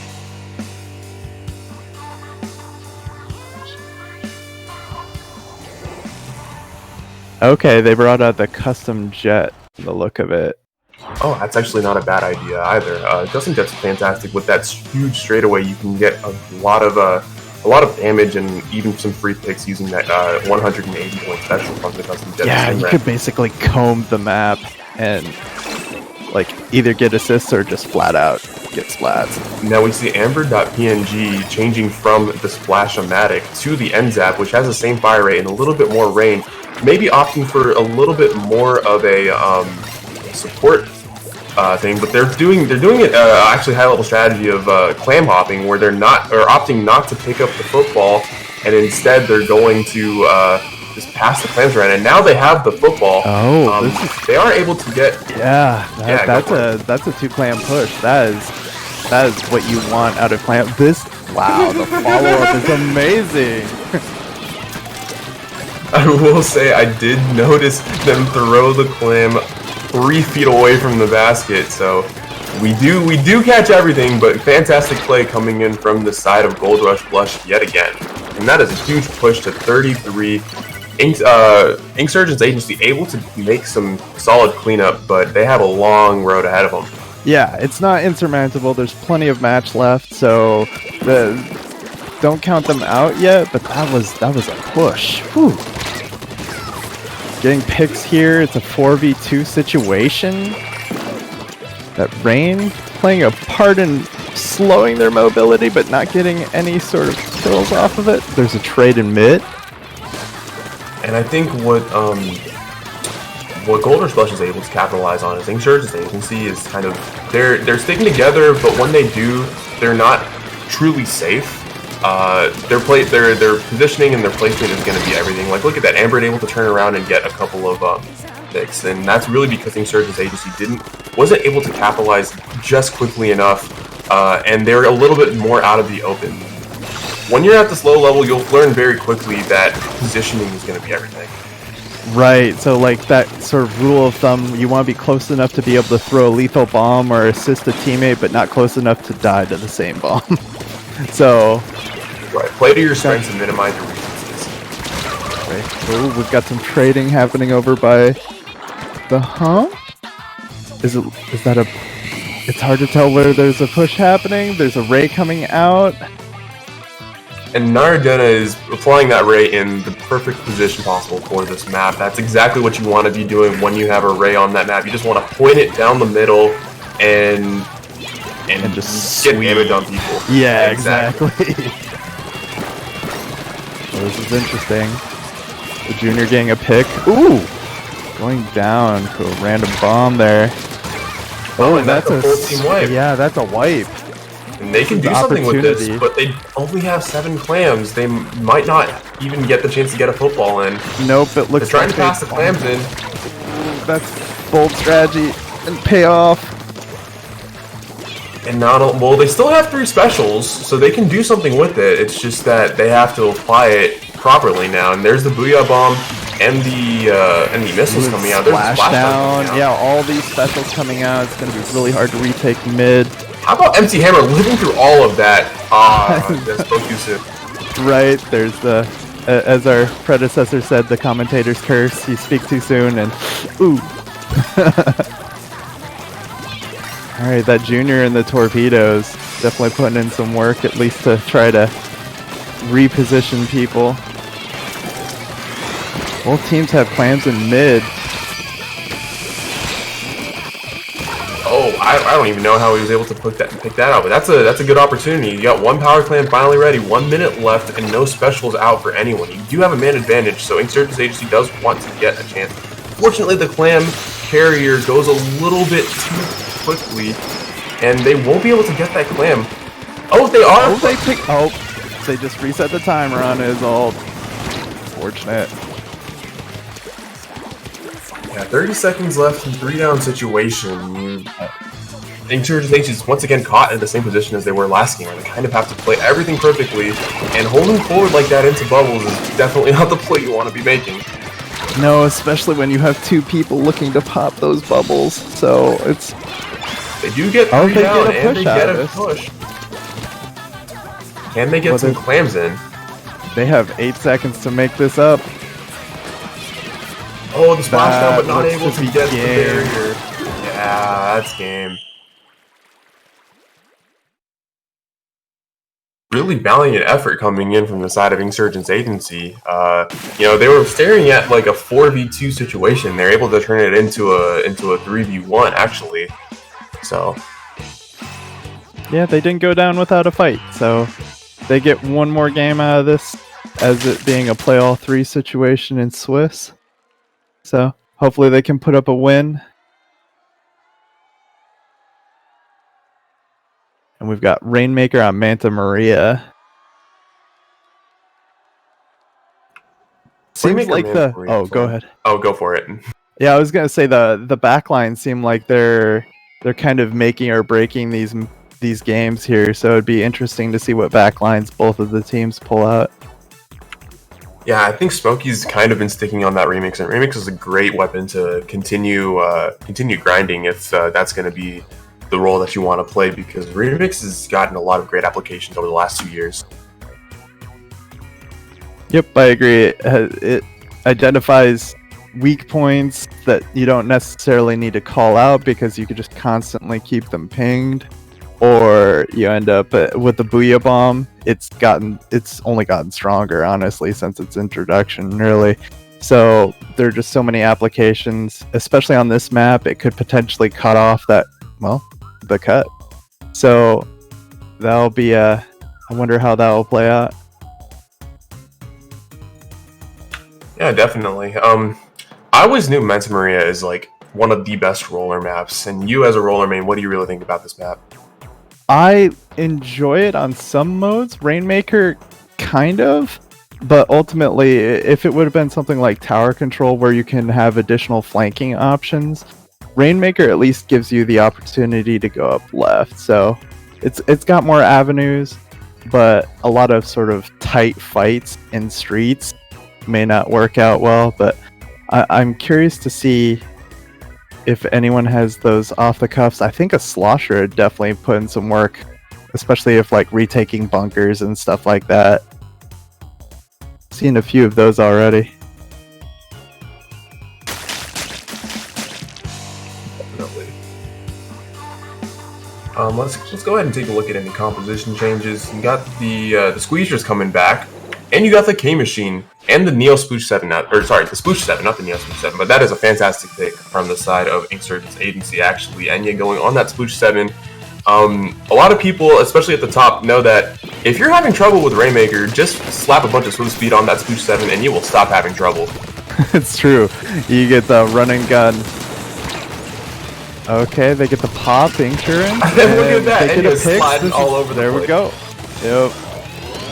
It's so fun to watch a Sploosh 7 play Rainmaker sometimes, because you just get ridiculous situations like that. That is so fast. Oh, they stopped before they could jump the cut.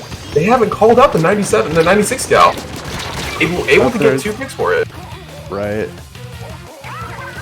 So this is going to be, they're holding down paint. Missiles to delay them. Bubbles coming into mid. Those are really big bubbles, but I think they were popped prematurely there. Yeah, definitely a premature pop there. Oh, they're able to get They the get the jump, cut, but they're called yep. out. Yeah, still anyone's game here.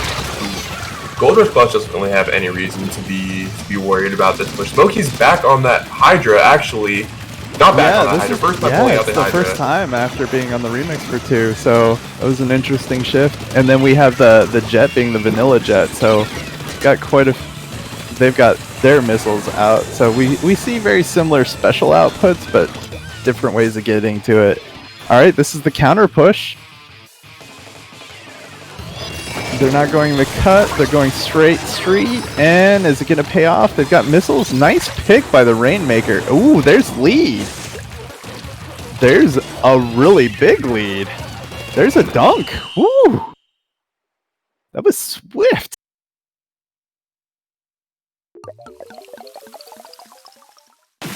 And I believe that was that Inksurance putting up the... Oh, No, wait. that was Gold Rush Blush taking all 3 in this set. Whew. Wow. There is a bit of that, like, the disparity on those ranks, so I wonder if that maybe played a part, but these teams put up a good fight. Yeah, definitely put up a great fight, but you gotta stop that Rainmaker. They're in a fantastic position to get stopped, and unfortunately, no one was really hitting their shots at the end on the side of Inksurance Agency. But props to Gold Rush Blush for taking this set 3-0. After this, I think we will be moving on to Top Cut, so we will take a look at who the top 4 teams are here. Yep, we'll have semis and then finals. So let's crack open our bracket. in the meantime, why don't we go ahead and talk about a talking point? So I don't remember exactly what the last two commentators did, but I can go ahead and take launch point actually. So for the newer Splatoon members, are you interested in playing with people around your level and upping your skill level? Then Launchpoint is the place for you. So Launchpoint is a server aimed towards people who are completely new to the comp scene. Plenty of people who I am sure might have been participating in this tournament even. Those people who consider themselves Div 5 or below, which is, according to the Ludi rating, currently has 300 members. Why don't you help that number grow? If you want to get involved, follow Launchpoint on Twitter and join the Discord server. Their Twitter is @launchpoint _ SPL, so that's launchpoint _ SPL, and then their Discord link is just Launchpoint. Yeah, many of my friends have joined the Launchpoint server, have gotten into their drafts. It's a great opportunity. Even if you don't have a team, if you're just a solo queue warrior, it's a great opportunity to get in and get some experience, expose yourself to other players, maybe even be able to engineer a team out of those drafts and what have you. And it's just a great way to improve. And I gotta say, I would not have improved if I didn't have access to a server like SDL or +0 Draft Cup, stuff like that. So yeah, just playing with as many people as possible and just talking to people who are around that same level or even a little bit higher than you gives you a lot of tangible goals to reach in this game. Right, and it's that sort of threshold that you're looking for the launch point being under midpoint, being under +2, +1, so on. So that way we have different venues for different skill levels and then room for development.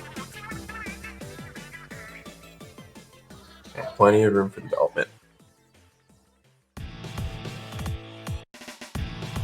Let's see here. Do we have...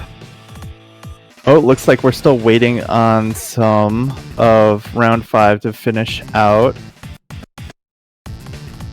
Not sure how to pronounce that one, but Iride has definitely got lynched as probably top seed. Yeah. They've won all 5 of their matches. Wow, yeah, the only one to win like 5, yeah. We're still waiting on... Yeah, we're still waiting on playing. We're still waiting on Omega Rush and Inkcraft Kult. So Inkcraft Kult has the opportunity to move into the top 4 if they win this. Same thing with Fantastic Four and Thanksgiving Dinner. Fantastic Four, both of those teams actually have the opportunity to move into the top 4 with them. I think Squids with Guns versus Lightbulb, both of those teams have the opportunity to move into the top. So plenty of teams actually. But I'm not really sure how a lot of 3-1s, so I mean, yeah. like if anyone pulls out that 4-1, you clinch your top 4. Oh yeah, speaking of which, Luminescent Inc. right now actually has a 2-1 lead over the quote unquote 1 seed Teenage Mutant Ninja Squids. Oh, interesting.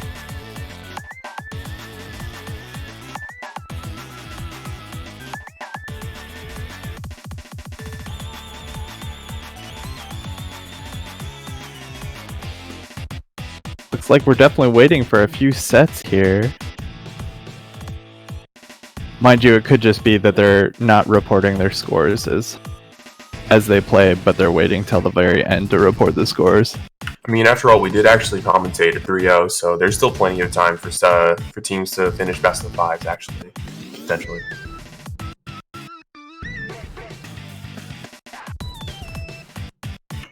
Alright, so while we wait for the rest of the teams to finish up, we will go ahead and take a short break. Alright, we'll see you back in just a short while.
Welcome back, everyone. We are in Top Cut of Checkpoint 1 in-house tournament 2.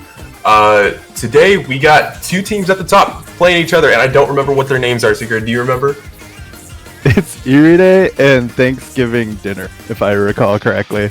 Yeah, and that would be intuitive for anyone who could read. On the Bravo team, we got Thanksgiving dinner, as listed by their names: potato, cran sauce, leftover, and green bean. And on the Alpha team, we got Iride.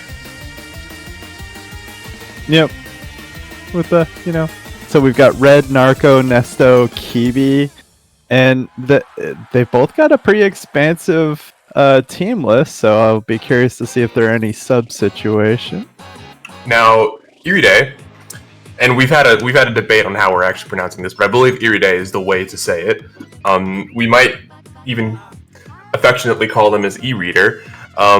They're the only team that has gone 5-0 in this tournament, so they have they are the the dominating team, and in this case, Thanksgiving dinner is the underdog here.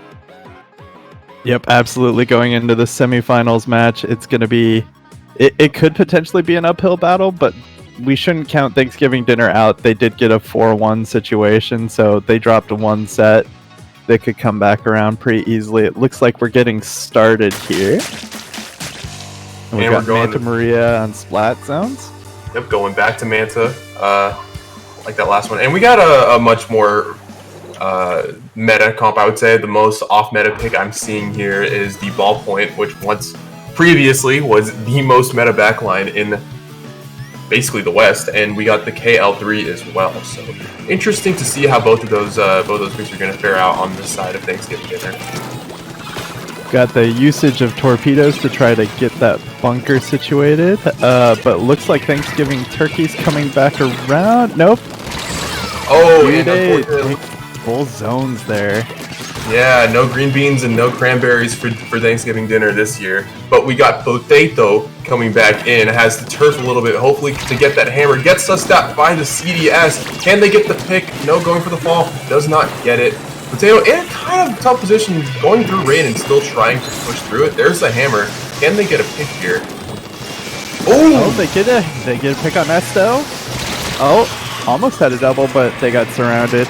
Crossfire will end hammers. Yeah, and Narco was watching that KL3 like a hawk that entire time. Okay, so they're already through penalty, so Iride is coming out strong here. Thanksgiving dinner is coming back around. Potato getting some picks. I love the name. Yeah, three down situation on e-reader. Thanksgiving dinner is saying, no, I prefer to read on my iPad, not a Kindle here. So they are able to actually take their take position back. But we see an armor come out for Iride, and hammer countering the armor to some degree. They're still working their way through a push here. Something really smart that Iride did was actually comboed their missiles in with the rain, but unfortunately they're not moving in with it. Can Narco get this pick from the L3? No, unfortunately, but the L3 does go down anyway. Iride trying to put a stop on that timer, and they are able to do so. Yep, so we've got Iride back in control, albeit for... Oh, no, they've got pretty firm control now. Oh, we've got a 3v3 situation. People dying in zone, that's always unfortunate. Yeah, if you're trying to push, you can't go down in zone. You gotta make sure you're gonna cross that zone safely. Look both ways. Got a baller, some bombs. Yeah, this is a little bit stable still. Yeah, that's I didn't see the juniors kit, but I feel like there's a lot of splat bombs. There was a lot of sub-saver on that kit for sure. Green Bean going down in the zone. Not really a fan of vegetables during Thanksgiving dinner. As e-reader is gonna head and take that zone back. They are almost through penalty and 2 minutes left, but 26 on the timer. They might be able to go down in that bunker. That might be the game, actually. Oh yeah, no, that was very aggressive, and it's looking like it's paying out. They only have one shot at this, and Green Bean is looking a little soft. Yeah, it didn't get completely cooked in the oven, unfortunately. Thanksgiving dinner Not quite fully cooked, not quite tasty. Needs a little bit more stuffing today, as e-reader is reading a great book right now. Forgive us for the names. We dig on joke names as well as names that are a little more niche and somewhat more difficult to pronounce. And this kind of commentary is not going away. I am leaning fully forward into how these names have decided to come about in this set, and I'm not still rooting stopping. for Potato by name alone. Potato. I've had some of my leftover Halloween candy. We are lit. Let's go. We've got Rainmaker on Humpback, and we're gonna see what kits both of these teams come out with. Saw some very meta choices last time. I kind of expect the remix to come back on the side of turkey dinner. I think Thanksgiving dinner. Yes, they're the ones who I think had the ballpoint before. Unfortunately, they did go down. Wait, I'm not sure. I'm mixing my dinners up. My courses are out of order. No, at least one team had the the ballpoint, but no, this Booyah Bomb is definitely a tool in the toolkit on Humpback, and we've got Rainmaker. So this could be I find this map mode is really fast. Like once you get around that elbow, it becomes just a one-way ticket.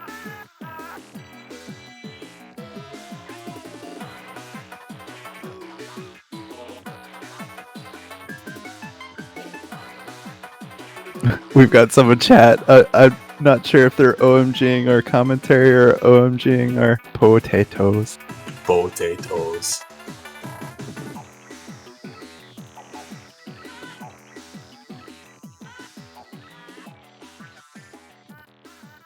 Yeah. Someone in chat has said Humpback is a Dynamo's dream. It's just a roller dream in general. But very true. Did not see much of the rollers in off of those comps the first time. And Alright, double remix. No? Yeah, the H3, we got Potato on the H3, no NPU it looks like, so interesting. I feel like there's a lot of things you can do with H3, and that's definitely one of them. Going opting for the support H3 versus the aggressive H3 here. And we've got an early pick here. The H3 getting aggressive, going down in that cubby though. Oh, we've got a decent number of picks here. Oh, we've got some trading now. Oh, that's almost a double wipe, actually. Right, that was a bit of a grind, but we have somebody alive to make a push. It looked like they were going right, and then they changed their mind. They're getting some points, but I wonder if that would have panned out better if they would have stuck true to their course. Yeah, definitely a questionable decision coming on the side of leftovers. That's why you usually have the turkey dinner before you have the leftovers. You don't want the leftovers before you actually have the turkey dinner. I don't know how that actually makes sense.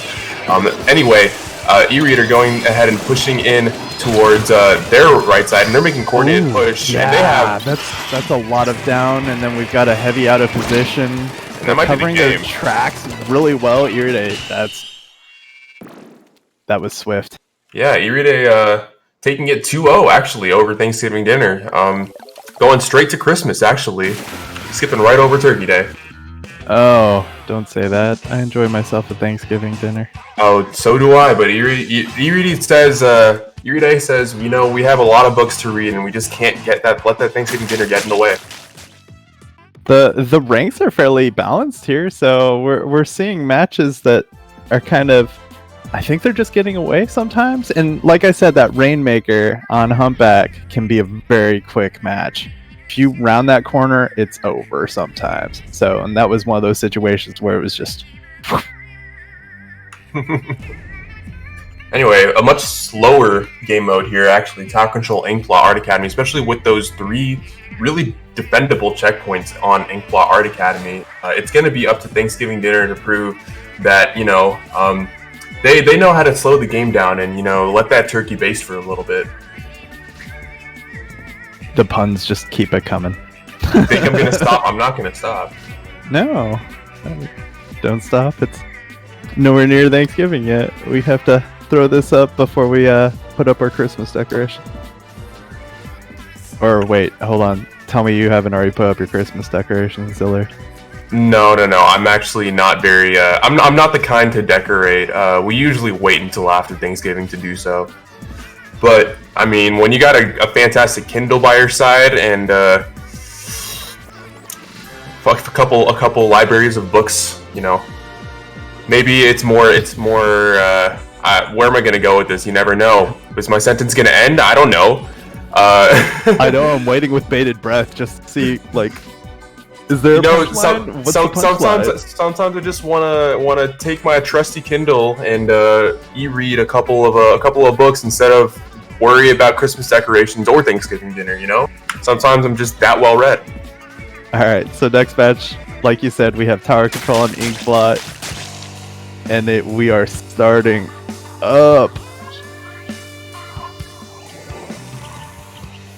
Alright, and we got the Nautilus 79 and the Bloblobber coming. Yeah, the Bloblobber is probably the interesting choice coming from Potato.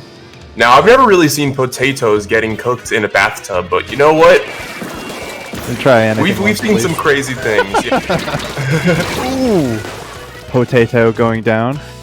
E-reader saying, you know, I only read in the bathtub. I don't cook potatoes. That's disgusting. It looks like Iride is going to go ahead and take that first push. Narco's in a tough position with that K-Machine, but able to actually use the terrain to his advantage, forcing all of Thanksgiving dinner back to their flat. Can they get to that first checkpoint? The Booyah Bomb comes out, doesn't really do much. The Inkjet's coming out, and the Bomb Rush is coming out as well, but Kransauce, not very saucy with the Inkjet, not able to get any picks, unfortunately, but is a 1v1 situation on both teams. Yeah, so that was a bit of a grinder on that plat, and I mean, this is probably the best of a bad situation, so we're just kind of recollecting, see what will happen as they contest mid. 10 missiles coming down on that Nautilus. Thought for a moment they were going to be choked out of ink, but they made it out the other side. Got ooh, that was a solid pick, but a trade happening in mid. You know, why did no one name themselves turkey on Thanksgiving dinner? It's like, how are you going to have a Thanksgiving dinner without turkey? You can't just have leftovers on your Thanksgiving dinner. I mean, maybe they're vegan? That's true, maybe they are vegan. You can have vegan turkey, you can have tofurkey. Yeah. Equal opportunity Thanksgiving dinner. We've got armor coming out for Thanksgiving dinner. You know, green beans always the support of the Thanksgiving dinner here, providing structure and well-needed vitamins and minerals. Nutrition. Yeah, vitamins and minerals, indeed. They're squarely on that plat. We've got some specials coming out to try to pressure it. Oh, the Inkjet gets a pick. Oh wow! Oh, that goes down as soon as they land. Ooh, crossfire. That will get you. Leftovers able to get, I think, 1.5 picks with that baller, so fantastic stuff coming out from that K-Rapid. Able to troll that platform quite well, and that K-Rapid's such a fantastic spacer, and with that baller and that torpedo, you're able to provide a lot of close-range ooh, Blob getting a pick, and they've got the lead. And they're in really great position, so now we have the machine has to try to backtrack to get back into a position where they can be helpful to their team. Green Bean going down, unfortunately, to Red on that heavy spot lane, but Red has to stop the Bloblobber on that tower, doing a fantastic job of riding, and as I say that, Bloblobber does go down, but not before pushing to 22 points. That is a very solid push on this map mode. So, this is going to be a thing. This is going to be a fight. Got some contested 1v1s in mid. The Thanksgiving dinner trying to stick together, see if they can get some picks, some 2v1 situations. And Kransauce in a fantastic, in a great position, not able to complete the pick on that. Might be trying to push, but gets caught by, I believe the K-Shot was trying to defend there. K-Shot runs back to stagger to make the teams stagger a little bit. K-Shot does get pushed, does get put down. It's just, it looks like E-Reader is getting put out of position, and in tower control, it looks like TNGNP Dinner is able to actually play together a lot better than Iride has been. Yeah, this is a bit of a. This is already looking like a pretty solid comeback as far as the set's concerned, but we can't necessarily count it out. We've got a minute left here. Got specials online for Thanksgiving dinner. I believe they're bomb rushing. I think it's the tandem of the K-Rapid and the Bloblobber, because you just have so much area control with both of those weapons. You're allowing the Nautilus to kind of get a lot of free reign to just be aggressive. Same thing with that NZAP as well. And the NZAP traditionally is a support weapon, but with being the lowest range weapon, they are actually providing more of an aggressive role. Thanksgiving dinner going down to a full wipe. This might be Iride's chance. Yeah, and you see they're very quickly taking that plat, but only going down very quickly to that rapid tower. Oh, I stopped. Oh, the armor, and then they're nearly to checkpoint. This could be the push that this will be the push that decides everything. We're in OT. Green beans on the tower. Dead. Yep, green bean on the tower.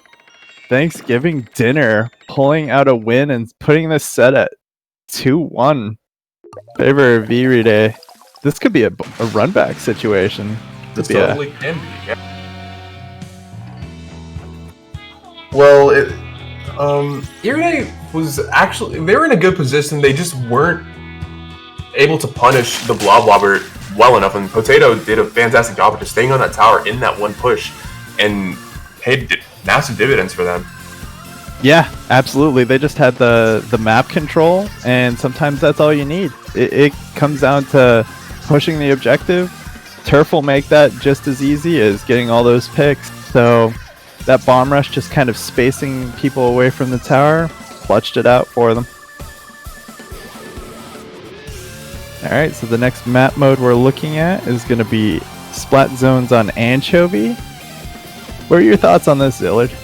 I think Iride has the advantage coming back to Splat Zones. They were in clear control on all of Manta Zones, and I think this is probably going to be better for them. I think Bloblobber is a great pick if they end up sticking with that Bloblobber pick on the side of Thanksgiving dinner. But from what Iride has shown me, I think they're a little bit more dominant on a controlled area, a controlled objective area like Splat Zones, especially on Anchovy. Right, your options are kind of limited to get onto the enemy plat and kind of get really, really aggressive. So I think that might lean into Iride's chances more, is to kind of have a nice balanced 1v1 situations and kind of having that team effort as opposed to having that solo push situation like last time. Yeah, definitely. One thing I did notice about Iride is that they were split apart really, really effectively, and the missiles that the K-Shot was trying to provide didn't do a good enough job of splitting the other team apart as well. And they're going to need to be able to play together to cleanly take this game. Obviously, same thing goes for Thanksgiving dinner as well. But they're going back to that first. Yeah, they're going back to that first game pick, and you got the mini coming out instead of the Rapid, and I love that mini pick actually.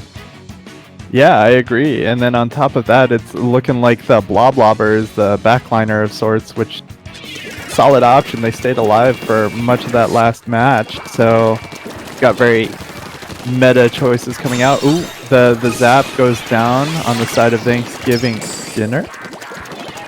Yes, indeed. And it looks like a bomb rush. Oh, that's a fast bomb rush.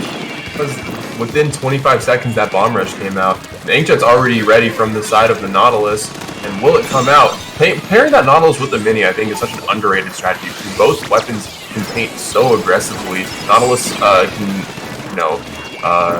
provide pressure a lot more relentlessly than the Mini, but it just seems like zone control is the name of the game here. Clearly, as it's flat zones, but really area control. And it's already paying off. Yep, we're seeing Thanksgiving dinner getting a little aggressive. Maybe, burning the Iride's side a little bit. A little heartburn. Oh my goodness. Sorry, had his just heartburn. And we've got the Bloblobber in a very aggressive position here. and marked and still not going down. Potato is a survivor. Yeah, they weren't able to get. Yeah, they weren't able to get their blobs. The thing about blob wobblers is you can actually get one shots very quickly. So even if you're in a position like that, there's always a chance that you're going to be able to get out of it. Despite that, Iride seems to be taking a really good position. Now, Green Bean actually did something that I disagree with, but it actually worked out for them. They dropped down in a 1v2 and were able to get the 1v2 trade, which is extremely rare. But good on them for doing that. Alright, so we've got Red and Narco kind of pinched off in that other side, but Red makes it out and throws the Booyah Bomb. Blob are getting a pick from down on the drop. The Minis getting a little more aggressive here. Oh. Nice crossfire coming out from Thanksgiving dinner. Yeah, and that's the thing about being a K-shot. It is a very forgiving weapon, but you have to make sure that you hit your shots if you know if you're gonna try and go after someone. Now, leftovers and cranberry sauce getting picked off on that plat, so it is just Green Bean and Potato. Now, Potato has gone down. Oh. It's like a quarter of a Thanksgiving dinner right now. Yeah, you know, your green beans can't carry the entire thing, and Iride says, no, I want the full course meal. It's not enough. Cranberry sauce going down in a trade with Iride. Narco that CDS trying to control that platform, but they're losing the zone. Can they come back and play objective? Yes, they can. We've got a bomb rush coming off of Fan too. Oh, Iride back in control. They didn't manage to get the, oh, there's the penalty we were looking for. Thanksgiving dinner. Back in control. Some bombs coming out. Pretty heavy bomb use. Wow, Cranberry sauce is right in the middle of that booyah. It doesn't actually take that much damage from it. Oh, but they get smacked in midair by missiles. Yeah, don't forget, the missiles have an active hitbox. It is not when they hit the ground. They are always active in midair, and that is definitely something, a lesson that the Nautilus is going to learn from that. Thanksgiving dinner might actually complete the run back if they are able to complete this penalty, and looks like Iride actually forces the penalty. Yep, so now we're back down to... Oh, the zones are changing hands so fast. Sometimes it's hard to... Oh, we've got a K-shot. Ooh, that was an ill-timed missile fire. Being put down by the green beans. You hate to see it happen. Yeah. Oh, there's the flank. So they've come out together. Are they going to be able to capitalize? Iride going 2 down. Yeah, I think it was an ill-timed flank. They don't really have an option to do something like that, but given how Thanksgiving dinner had multiple specials on the ready, cranberry sauce, so many great picks pick. going down here. Yeah. And that's a 2-2. Man, yeah, Thanksgiving dinner working their way back up to being, you know, the full course meal we were looking for. We've got a tiebreak. Yeah, definitely got a tiebreaker. We got going to game 5 in a best of 5. Now they were down 2-0 and they have already evened it up. So let's see if Thanksgiving dinner can complete the comeback. You know, maybe we can get a little dessert out of this. Right, this could be an upset. So many holidays are. I kid. So we've got Clamblets on Wahoo World. Especially since this was like Iride was 5-0 coming out of Swiss. This could potentially be a bit of an upset. Oh wow, definitely. Well, Clamblets is that's interesting. I've actually think I'm predicting that Thanksgiving dinner is going to complete the comeback here. I think the Blob Opera is working really well for them. I think they might go back to that K-Rapid. Big map, they also might stay with that mini Splatling. I think they're definitely going to stay with that NZAP and Nautilus 79 combo, however, especially on a map like this. Yeah, they've kind of found their momentum, and if they can keep zoning out Iride like they have been, this could definitely be their set to win here. Definitely. We've got someone, Ninja Cat saying Blob on Wahoo is cracked, honestly. You're not wrong. I'm inclined to agree. Yeah, that bomb rush could come in handy, spacing out and even getting some picks on highs.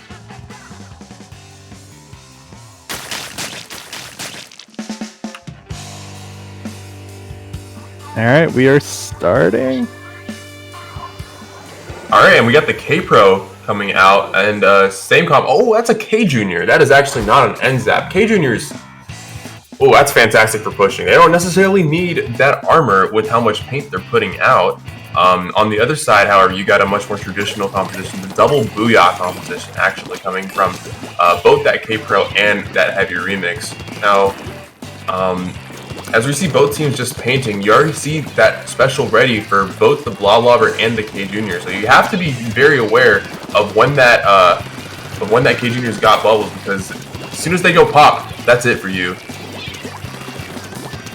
And so we've got just contested mid, balanced clams. It could be anyone's game starting out. It'll be interesting to see who gets this initial push. Missiles coming out on both sides, bubbles coming into mid from the junior. We've got a pick going in favor of Thanksgiving dinner. Well, it looks like that K-Pro's alone in a 1v3 situation, trying to solo that Thanksgiving turkey. Can you do it? No, you just get a trade with potato. Only able to stomach the mashed potatoes, unfortunately. Oh, here's the push that we've been looking for, but we need that follow-up. So look, they have a lot of clams. They have ink under the basket. There's the push we're looking for. Can Red get this power clam in is the question. They've been able to clear out people, and they can get the power clam in. That's a push. And it's not done yet. Nesto getting a few more clams in before going down to the knot on crayon sauce. But we've still got plenty of match left. It's 3 minutes and some change. Lots of clams in mid. They need to start contesting that.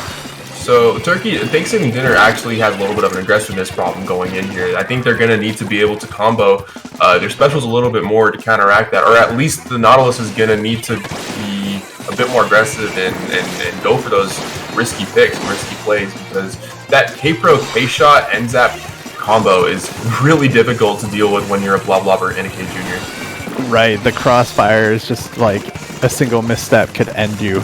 And we've got some miscellaneous trades here. It looks like Iride might be going for a hard flank on this. They got the junior pick. Wow, that K-Shot's in a fantastic position. They get one, they get two. They get two. They go down, though, to the knot. So, not as much capitalization as I would like to have seen out of that, but Crayon Sauce trying to put in some work, getting... Oh, did they shred the Booyah? They shred it, but... Yep, but they didn't capitalize on it, though. There it is. Finally finished it off. Yeah, able to actually finish it off. Now, looks like Turkey Dinner is going to get the opportunity to throw bubbles, but the bubbles, the physics didn't work in their favor. They had the football, they just didn't have the paint around them to do something what they can. Ooh, Potato going down. Yeah, they get sniped in midair by the missiles, unfortunately.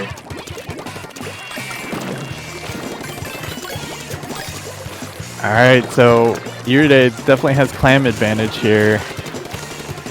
See if they're gonna make use of it. Oh, I spoke too soon. Beatdown situation on the side of Iride. Kiwi is retreating as fast as they possibly can.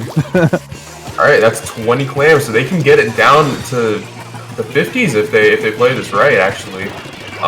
They might even be able to take lead if they're able to get a couple more picks. Cranberry Sauce pops the Inkjet, hoping to get one more pick. The K-Pro gets a very, very crucial pick. Might be able to camp the jump. Leftovers is jumping in. The double Splatling trying to keep this push alive, but that K-Pro is just... Ooh, okay, the K-Pro goes down. We've definitely got the clam advantage they're looking for. Popping got some missiles, picks. and they can score here. Alright, Thanksgiving dinner is back in this game. Can they continue their push? Oh, they only have 2 left. Leftovers, they need 3 clams! Do they still have the pity back at base, though? Oh, no, they can't. They need to formulate another push. Cranberry Sauce will go down right there. Oh, this is a nail biter. I'm not even playing it, I'm stressing. Whew. Yeah, this is as down to the wire as it gets. This really feels like it. Oh, we got a bomb rush coming out. Some specials hoping to get into mid. I do believe Thanksgiving dinner has... They got a pick. They have the clams. This could happen here. Oh, but the blob goes down. Blob had the football. The Booyah Bomb's coming out. There's the score from Green. Oh man! They're staying alive. They get one in. They just need the football. They missed the football. No! Oh, it's so unfortunate. It went down to 1 pixel. Oh no! That's well played by Thanksgiving Dinner, and I'm gonna leave this commentary booth very hungry after that set. Words, man. That was a solid push. They had the clams they needed, and they got halted. Ooh. GG's by all parties involved. That was a set to be sold. That was as GG's as it get. Oh. That was tense. Super tense. Like, a lot of the times there's a reason why meta weapons are meta, but that's not to say that there aren't offbeat choices that can be useful, but sometimes that meta rears its head. And yeah, I feel like the meta kind of won out on that one. I think it just came down to paint and sling. I really think that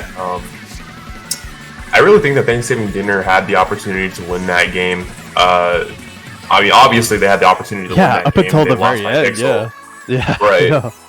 I think it just came down to that second to last push. Not even really that last push, but that second to last push where they had the clams, they just didn't have the paint to do so. And I think if they focused the K-Pro a little bit more in that second to last push, we would be talking about Thanksgiving Dinner going to Grand Finals. I agree, mostly because it was just so close, and they may have got a little antsy because when you have that clam advantage, when you see you have man advantage, even though it's only a 4v3, sometimes those three can still get those picks that they need before you get to Baskin. That's exactly what happened there. So you need that turf underfoot, and you need the picks as far as getting a really big clam lead and getting that push that you need to be able to solidify the win. Absolutely. Now moving on, we have Iride and Omega Rush taking a 3-0 commanding victory over Lightbulb. So Iride will get the opportunity to meet Omega Rush in the finals, which we will be coming in very, very shortly. But before we do that, do you mind taking a talking point? Let me go find it really quick. Yeah. Let's see here. I seem to have misplaced it. Would you mind doing it for me, Zillard, while I catch up? Yeah, I don't mind. So, Low Ink November. Low Ink, our IPL's flagship series, is coming up fast. It is one of the best places for newer and low-level teams to get experience against other teams of a similar skill level.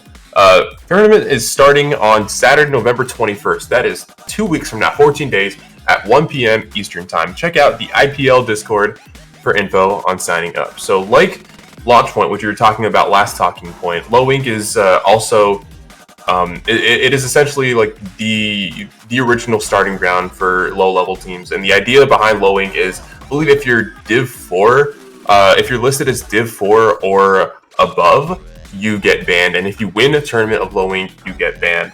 And I don't know if those if this has gotten a little bit more strict over the years, but I'm really thankful for a circuit like Low Ink. I never actually got the opportunity to play because I'd effectively always been Div 3 You've or been above. banned. Yeah, no, yeah. I feel that. Like, if anything, I'm just shy of being banned by Division alone, but like I'm right at that cusp. So every time I'm like, am I allowed? So no, now that I'm caught up, Low Ink has definitely been a venue that I always enjoy playing in, as being like that sort of it's another branching point similar to this tournament where we've got the turnout is always fantastic, the TOs are fantastic as well, and you just end up getting a lot of great experience like we talked about on Launch Point. And it's kind of that nice sort of feather in your cap to have that, I've been banned from Low Ink. Go get yourself banned from Low Ink. It's something. I plan on getting banned from Low Ink this month. All right. Yeah, once you get banned from Low Ink, then you can get banned from SAC. That's the next milestone, I believe. And then you're nearly div, like you're div 2, div 1 once you're there. And that's like a really magical place to be. Yeah, the competition in those divs is so furious, and getting that far, like, it's just as furious. So it's a nice sort of cutoff point where we're like, we know that you're too strong, but like these up and coming teams have this sort of situation where they can balance out with other teams that are of, equitable skill levels. I am tripping over my words. I apologize. Don't even worry. Oh, go ahead. Go for it. Oh, I was just like, I'm still rattled by that last set. Whew. Yeah. So like, Thanksgiving dinner is Ink. Ink. Is that? I'm curious to see what that's referencing. Yeah, pickup team. That's why I believe they were as well. And sometimes when you have those pickup teams, you gotta think of the name. You change everyone's name. And oh no, they're saying it's not a pickup team. Oh, it's not a pickup team. Okay, their actual name is Ink Eye. All right, now I'm getting there. They definitely played like an organized team, but so did Iride in that sort of turn of events. So I'm not familiar with Ink Eye. Mind you, I'm also not familiar with Iride. So who do we? What was the other two teams? So we had we had Omega Rush and Lightbulb. Okay, so Omega Rush took it off of Lightbulb. So we have our finals. Correct me if I'm wrong. I believe so.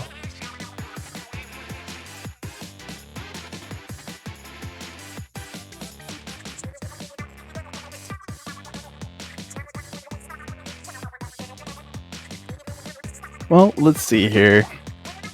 I'm trying to think of other sort of venues, but I really like how the community is coming up with all of these tournaments. This is we may be 3 years past release date for Splatoon 2, but we are still alive and kicking, and the TOs don't stop. We gotta put out a nice thank you for all of these TOs. This is amazing, and keep up the good work, and we love you for it. Absolutely, and I just wish that when I was starting off, I took more notice of, or tried to actually organize events like this, because I definitely would have benefited from a lower circuit tourney, lower to mid-level tourney set, because I felt like everything was kind of limited towards the higher level teams. And it didn't really give a lot of people to improve via tournaments. So a tournament circuit like this is actually great. Yeah, there are only so many times you can run into Feed the Win and still have your ego intact. So exactly. You're just like, that just happened. Okay. Whew. Like, I'm pretty sure I've had 2 years of worth of, Ink Opens go just like riding high and then coming in on like, well, Feed the Win put us out 1 year, and then yeah. But nice having these venues and these options, and if anything, keep up the good work. And I need to play more tournaments.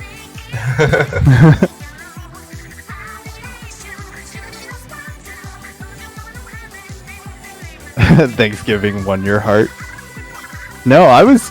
Ooh, that run back situation was just so. Oh man, that was. Couldn't even breathe halfway through.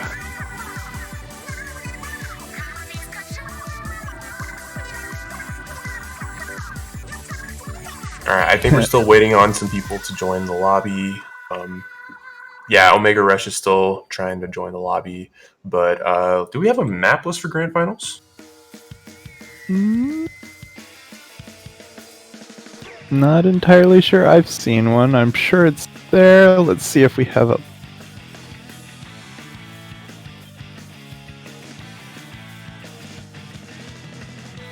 I was hoping. I'm not seeing it.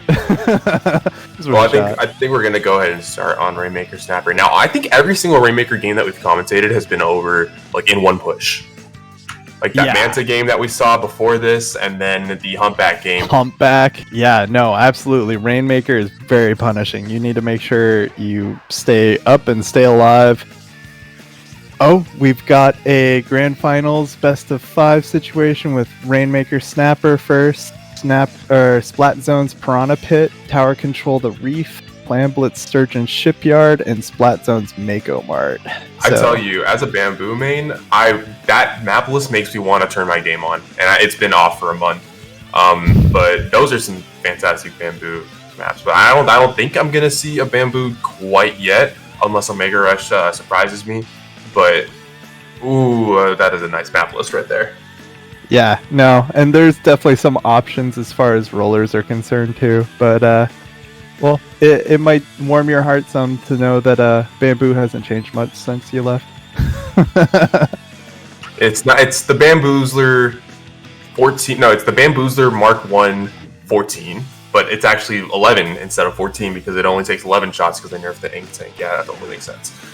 I'm not salty. It doesn't even really matter because I don't even play the game anymore.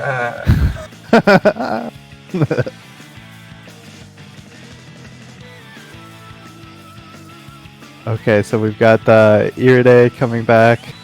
Got Gekken let's see here. We've got Red, Nesto, Kibi, Narco, and then Omega Rush. We've got Advocate, Rush, Milky, and Zipdo on their current their roster in this lobby. I'd be curious to see what.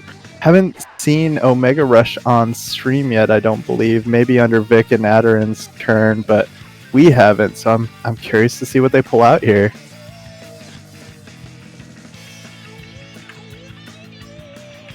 Yeah, just waiting on Omega Rush. So how about there's just someone on Omega Rush whose IGN is Rush. So if that wasn't confusing enough, yeah, that's a deep think name there. I approve.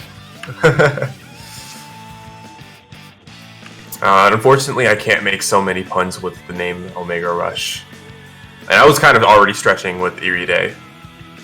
Yeah, we did have fun with Thanksgiving dinner though. So, but this is Grand Finals. We need to put on our serious face. Match is getting started. Got.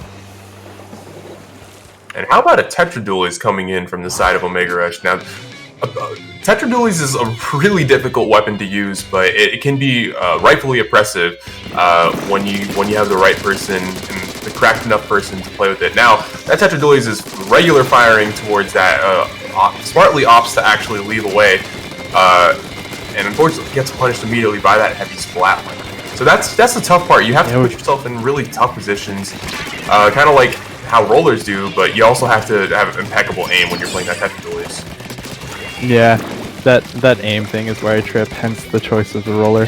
We've got some picks happening in mid, and the Tetris is back up. I'm curious to see how much QR is riding that kit there, but from the look of things, a decent amount. Alright, we've got a push coming out of Iride. Yeah, Iride's aggressive composition with that K-Pro K-Shot remix zap composition is actually paying off, and they're able to push a little bit far, actually breaking even on the numbers game. Unfortunately, the K-Pro goes down and is actually able to take 2 off immediately, but getting a pretty solid push to 52. Right, so now Iride back on defense as they try to slow this counter push here. Yeah, and that Red, tough position for Red. They had the Booyah Bomb. They were just trying to paint it, not able to get out of the way.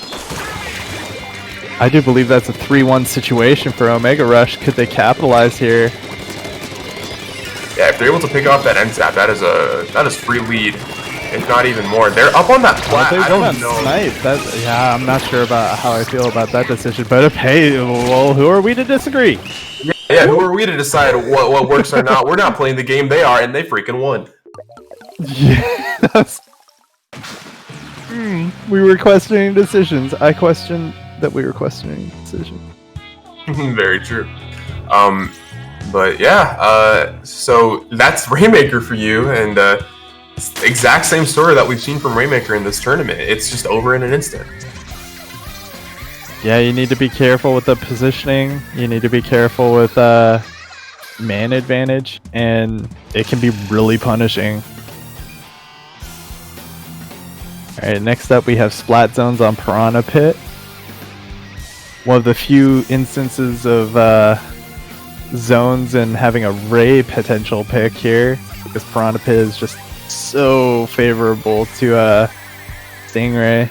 I actually think that they might stick with the Nautilus here, just because Inkjet is also incredibly oppressive towards people trying to come in. Because think about where the spawn point is. Well, it's the same on Clan Blitz and zones, but I feel like the spawn point on zones and the zones being where they are, it makes it so that people trolling that, what we call steps, essentially the layered drops when you come out of spawn, and having Inkjet on that steps, like popping it on those steps, is actually a really strong position for the Inkjet to take. So I actually think I think that on the side of Omega Rush, they're going to go ahead and keep that Nautilus 79 there. And on Iride, they've been sticking pretty religiously to that heavy Splatling remix, so I don't really expect to change This from is true. So there might not be, but there's always that possibility. But I don't disagree with the Inkjet. The Inkjet can get pick after pick using those steps. Definitely. Got some commentary on the doodles in the notebook. I approve. Yeah, it is really, really great. Graphic design, OBS design, everything, all of the above. It is extremely professional. Alright, so we're getting started on zones here. And you were right about Iride. Oh, we've got remix on either side. You can't No sleep Nautilus? on the remix either. Definitely can't sleep. This Definitely is can't true. sleep on the remix because just the ability to get such a quick booyah bomb and paint the zone with it. Extremely underrated. Got a double Booyah Bomb situation coming off of Omega Rush as far as their specials are concerned. The Tetra's going down, but that'll happen.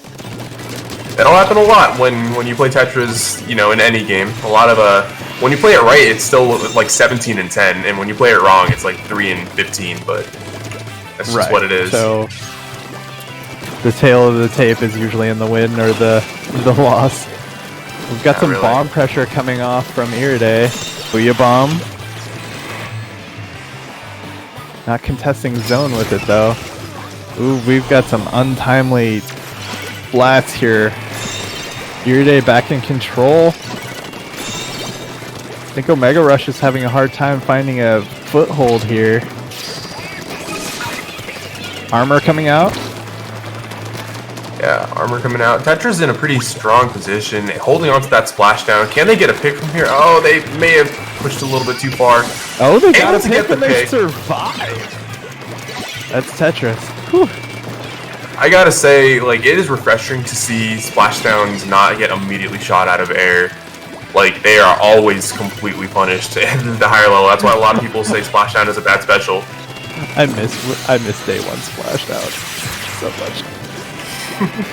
But that's my personal gripe. Alright, we've got some specials coming out. We've got some armor coming in for Omega Rush, and they've got the zones. They've got a decent foothold now. They're through their penalty and working their way towards lead.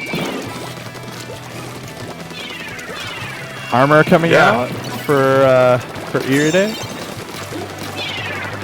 And one thing to note, we are actually seeing quite meta compositions coming from both teams here. Like, this is definitely not, Oh, okay, I wasn't really sure what happened there. I think they died to the... Huh, yeah, I'm really not sure what happened. Maybe? Yeah, no, Yeah. Splatoon in a nutshell.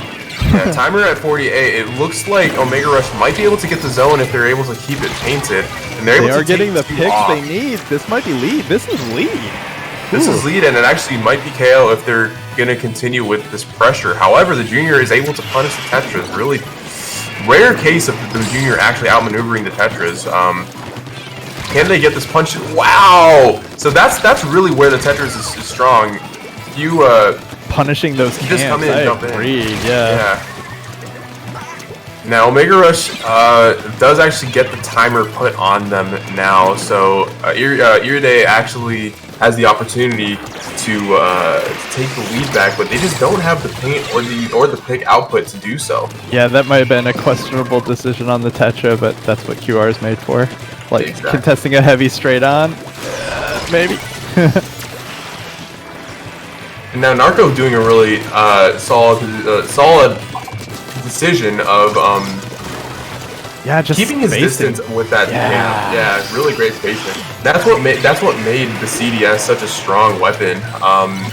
You can you still have a pseudo 3-shot, but you also have the freedom to just space as much as you want with that range, and the rolls too. Oh man, so Iride is back in control. Their CDS has got a really solid positioning here. Yeah, Iride made a lot of the right plays to get this timer out. Now the bombs are coming in, but the K-Pro ends up feeding in. Nesto trying to paint the zone, but his teammates go down, unfortunately. Special's coming out, Booyah's coming out, and I think that might be the end of the push for Iride. I agree. This is good. Oh, they've got one of the zones and a Booyah coming out. He's got 40 seconds left on this clock. Ooh, the CDS got overstretched and found himself in a 1v3. Some trading happening. Yeah, definite trading. But 30 seconds left, and Omega Rush has the zones. Oh, Ooh, okay. That's an unfortunate way to go to that bomb. Yeah, that's just not really having the heads-up display that you wanted to. Unfortunately for I think that was on Omega Rush, the remix just thought he could maybe walk away from that, but no. Bomb placement, bomb hitboxes are a little bit ridiculous, but that's a full wipe. This is Omega Rush's game. Yeah, and they take a 2-0 lead over Iride in this grand finals. Now, remind me, this is the best of 5, right? Yeah, so yeah, this is the Iride, best of 5. Iride They have is an back uphill against the battle. wall here. Yeah, agreed. I think Narco did a fantastic job with the CDS, as you see there, topping the charts. But they do need a little bit more aggressiveness out of that K-shot, and I'm curious to see how they're gonna pivot a little bit with that TC Reef. Now, Omega Rush has been playing the comeback game extremely well with that Tetra. That it feels like they're never really fully wiped, never really a man down. Right. So they always had at least a foothold in the map and be able to come right back either. And Piranha Pit's usually a swim out as opposed to a jump in, but they definitely still had someone inking turf so that way they could safely come off of conveyor belt or drop, or they always had that foothold they needed. We have Zip in Zipdo in chat, his hands shaking. Hit it here. You're doing well. Keep up the good work. Yep. I'm actually kind of expecting even more Booyah bombs to come out on TC Reef than we did see on Splat Zones, and I was pleasantly surprised to see both teams run a heavy Splatling and one team run a K-Pro. But with how clearing the tower is such an important part of the checkpoint on TC Reef, I don't expect that to change. I actually think we might see double K-Pro, double Remix, one on each side, I mean. Yeah, it's a very strong possibility. Those Booyahs are super handy for pressuring plats, being able to push people into more advantageous positions, or even just punish drops. Like, once you get past that second checkpoint, it becomes just it could just be a game. So using those to either defend that checkpoint or aggress that checkpoint be the whole thing. Alright, so we're starting up.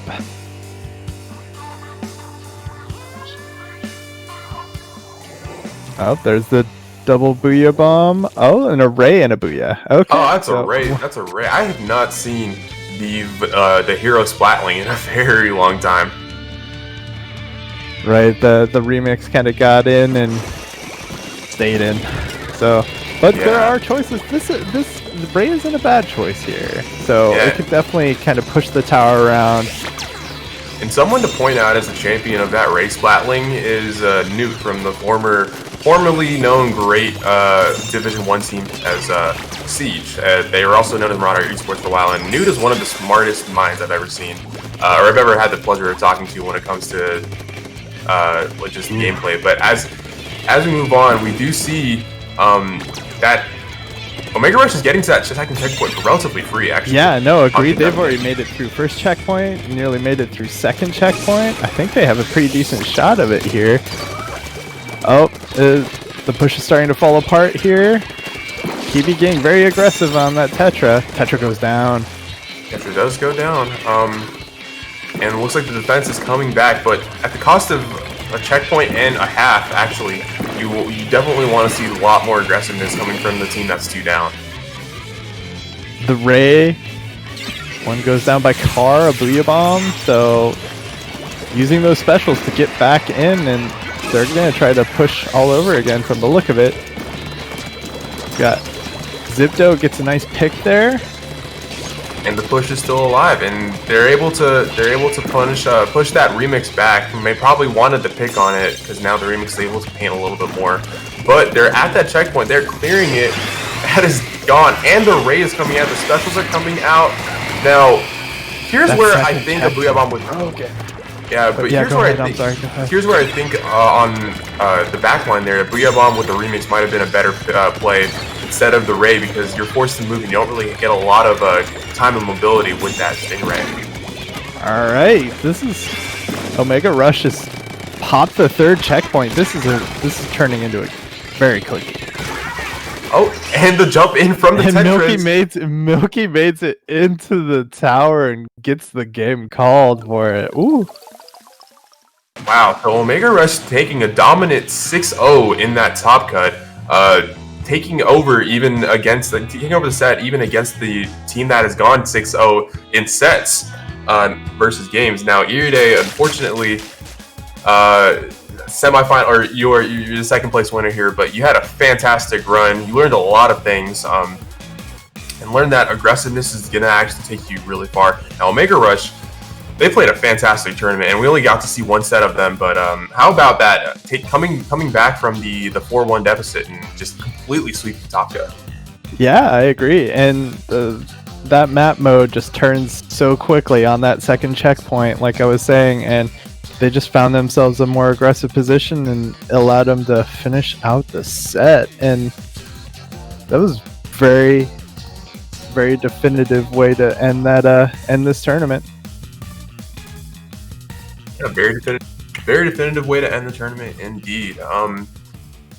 Was there anything else we want to say before we go ahead and sign off for the day? No, if anything, I just appreciate the TOs that ran this tournament. I appreciate you for co-commentating with me. Thank you for your time, Zillard. And thank you all for being here.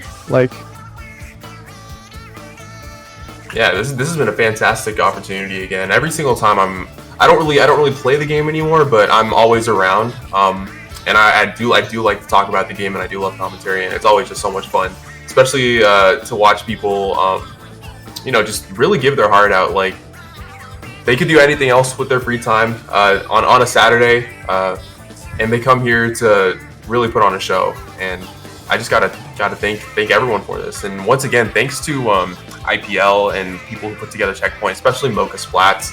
Mocha Splats has been a fantastic figurehead in the community when it comes to organizing events like this.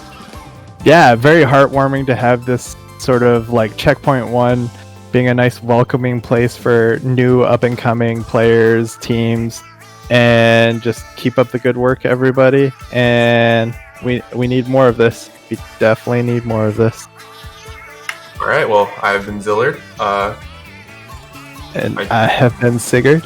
And we are signing off. Thank you, everyone, who came out for a Checkpoint tournament, too. Have a great night.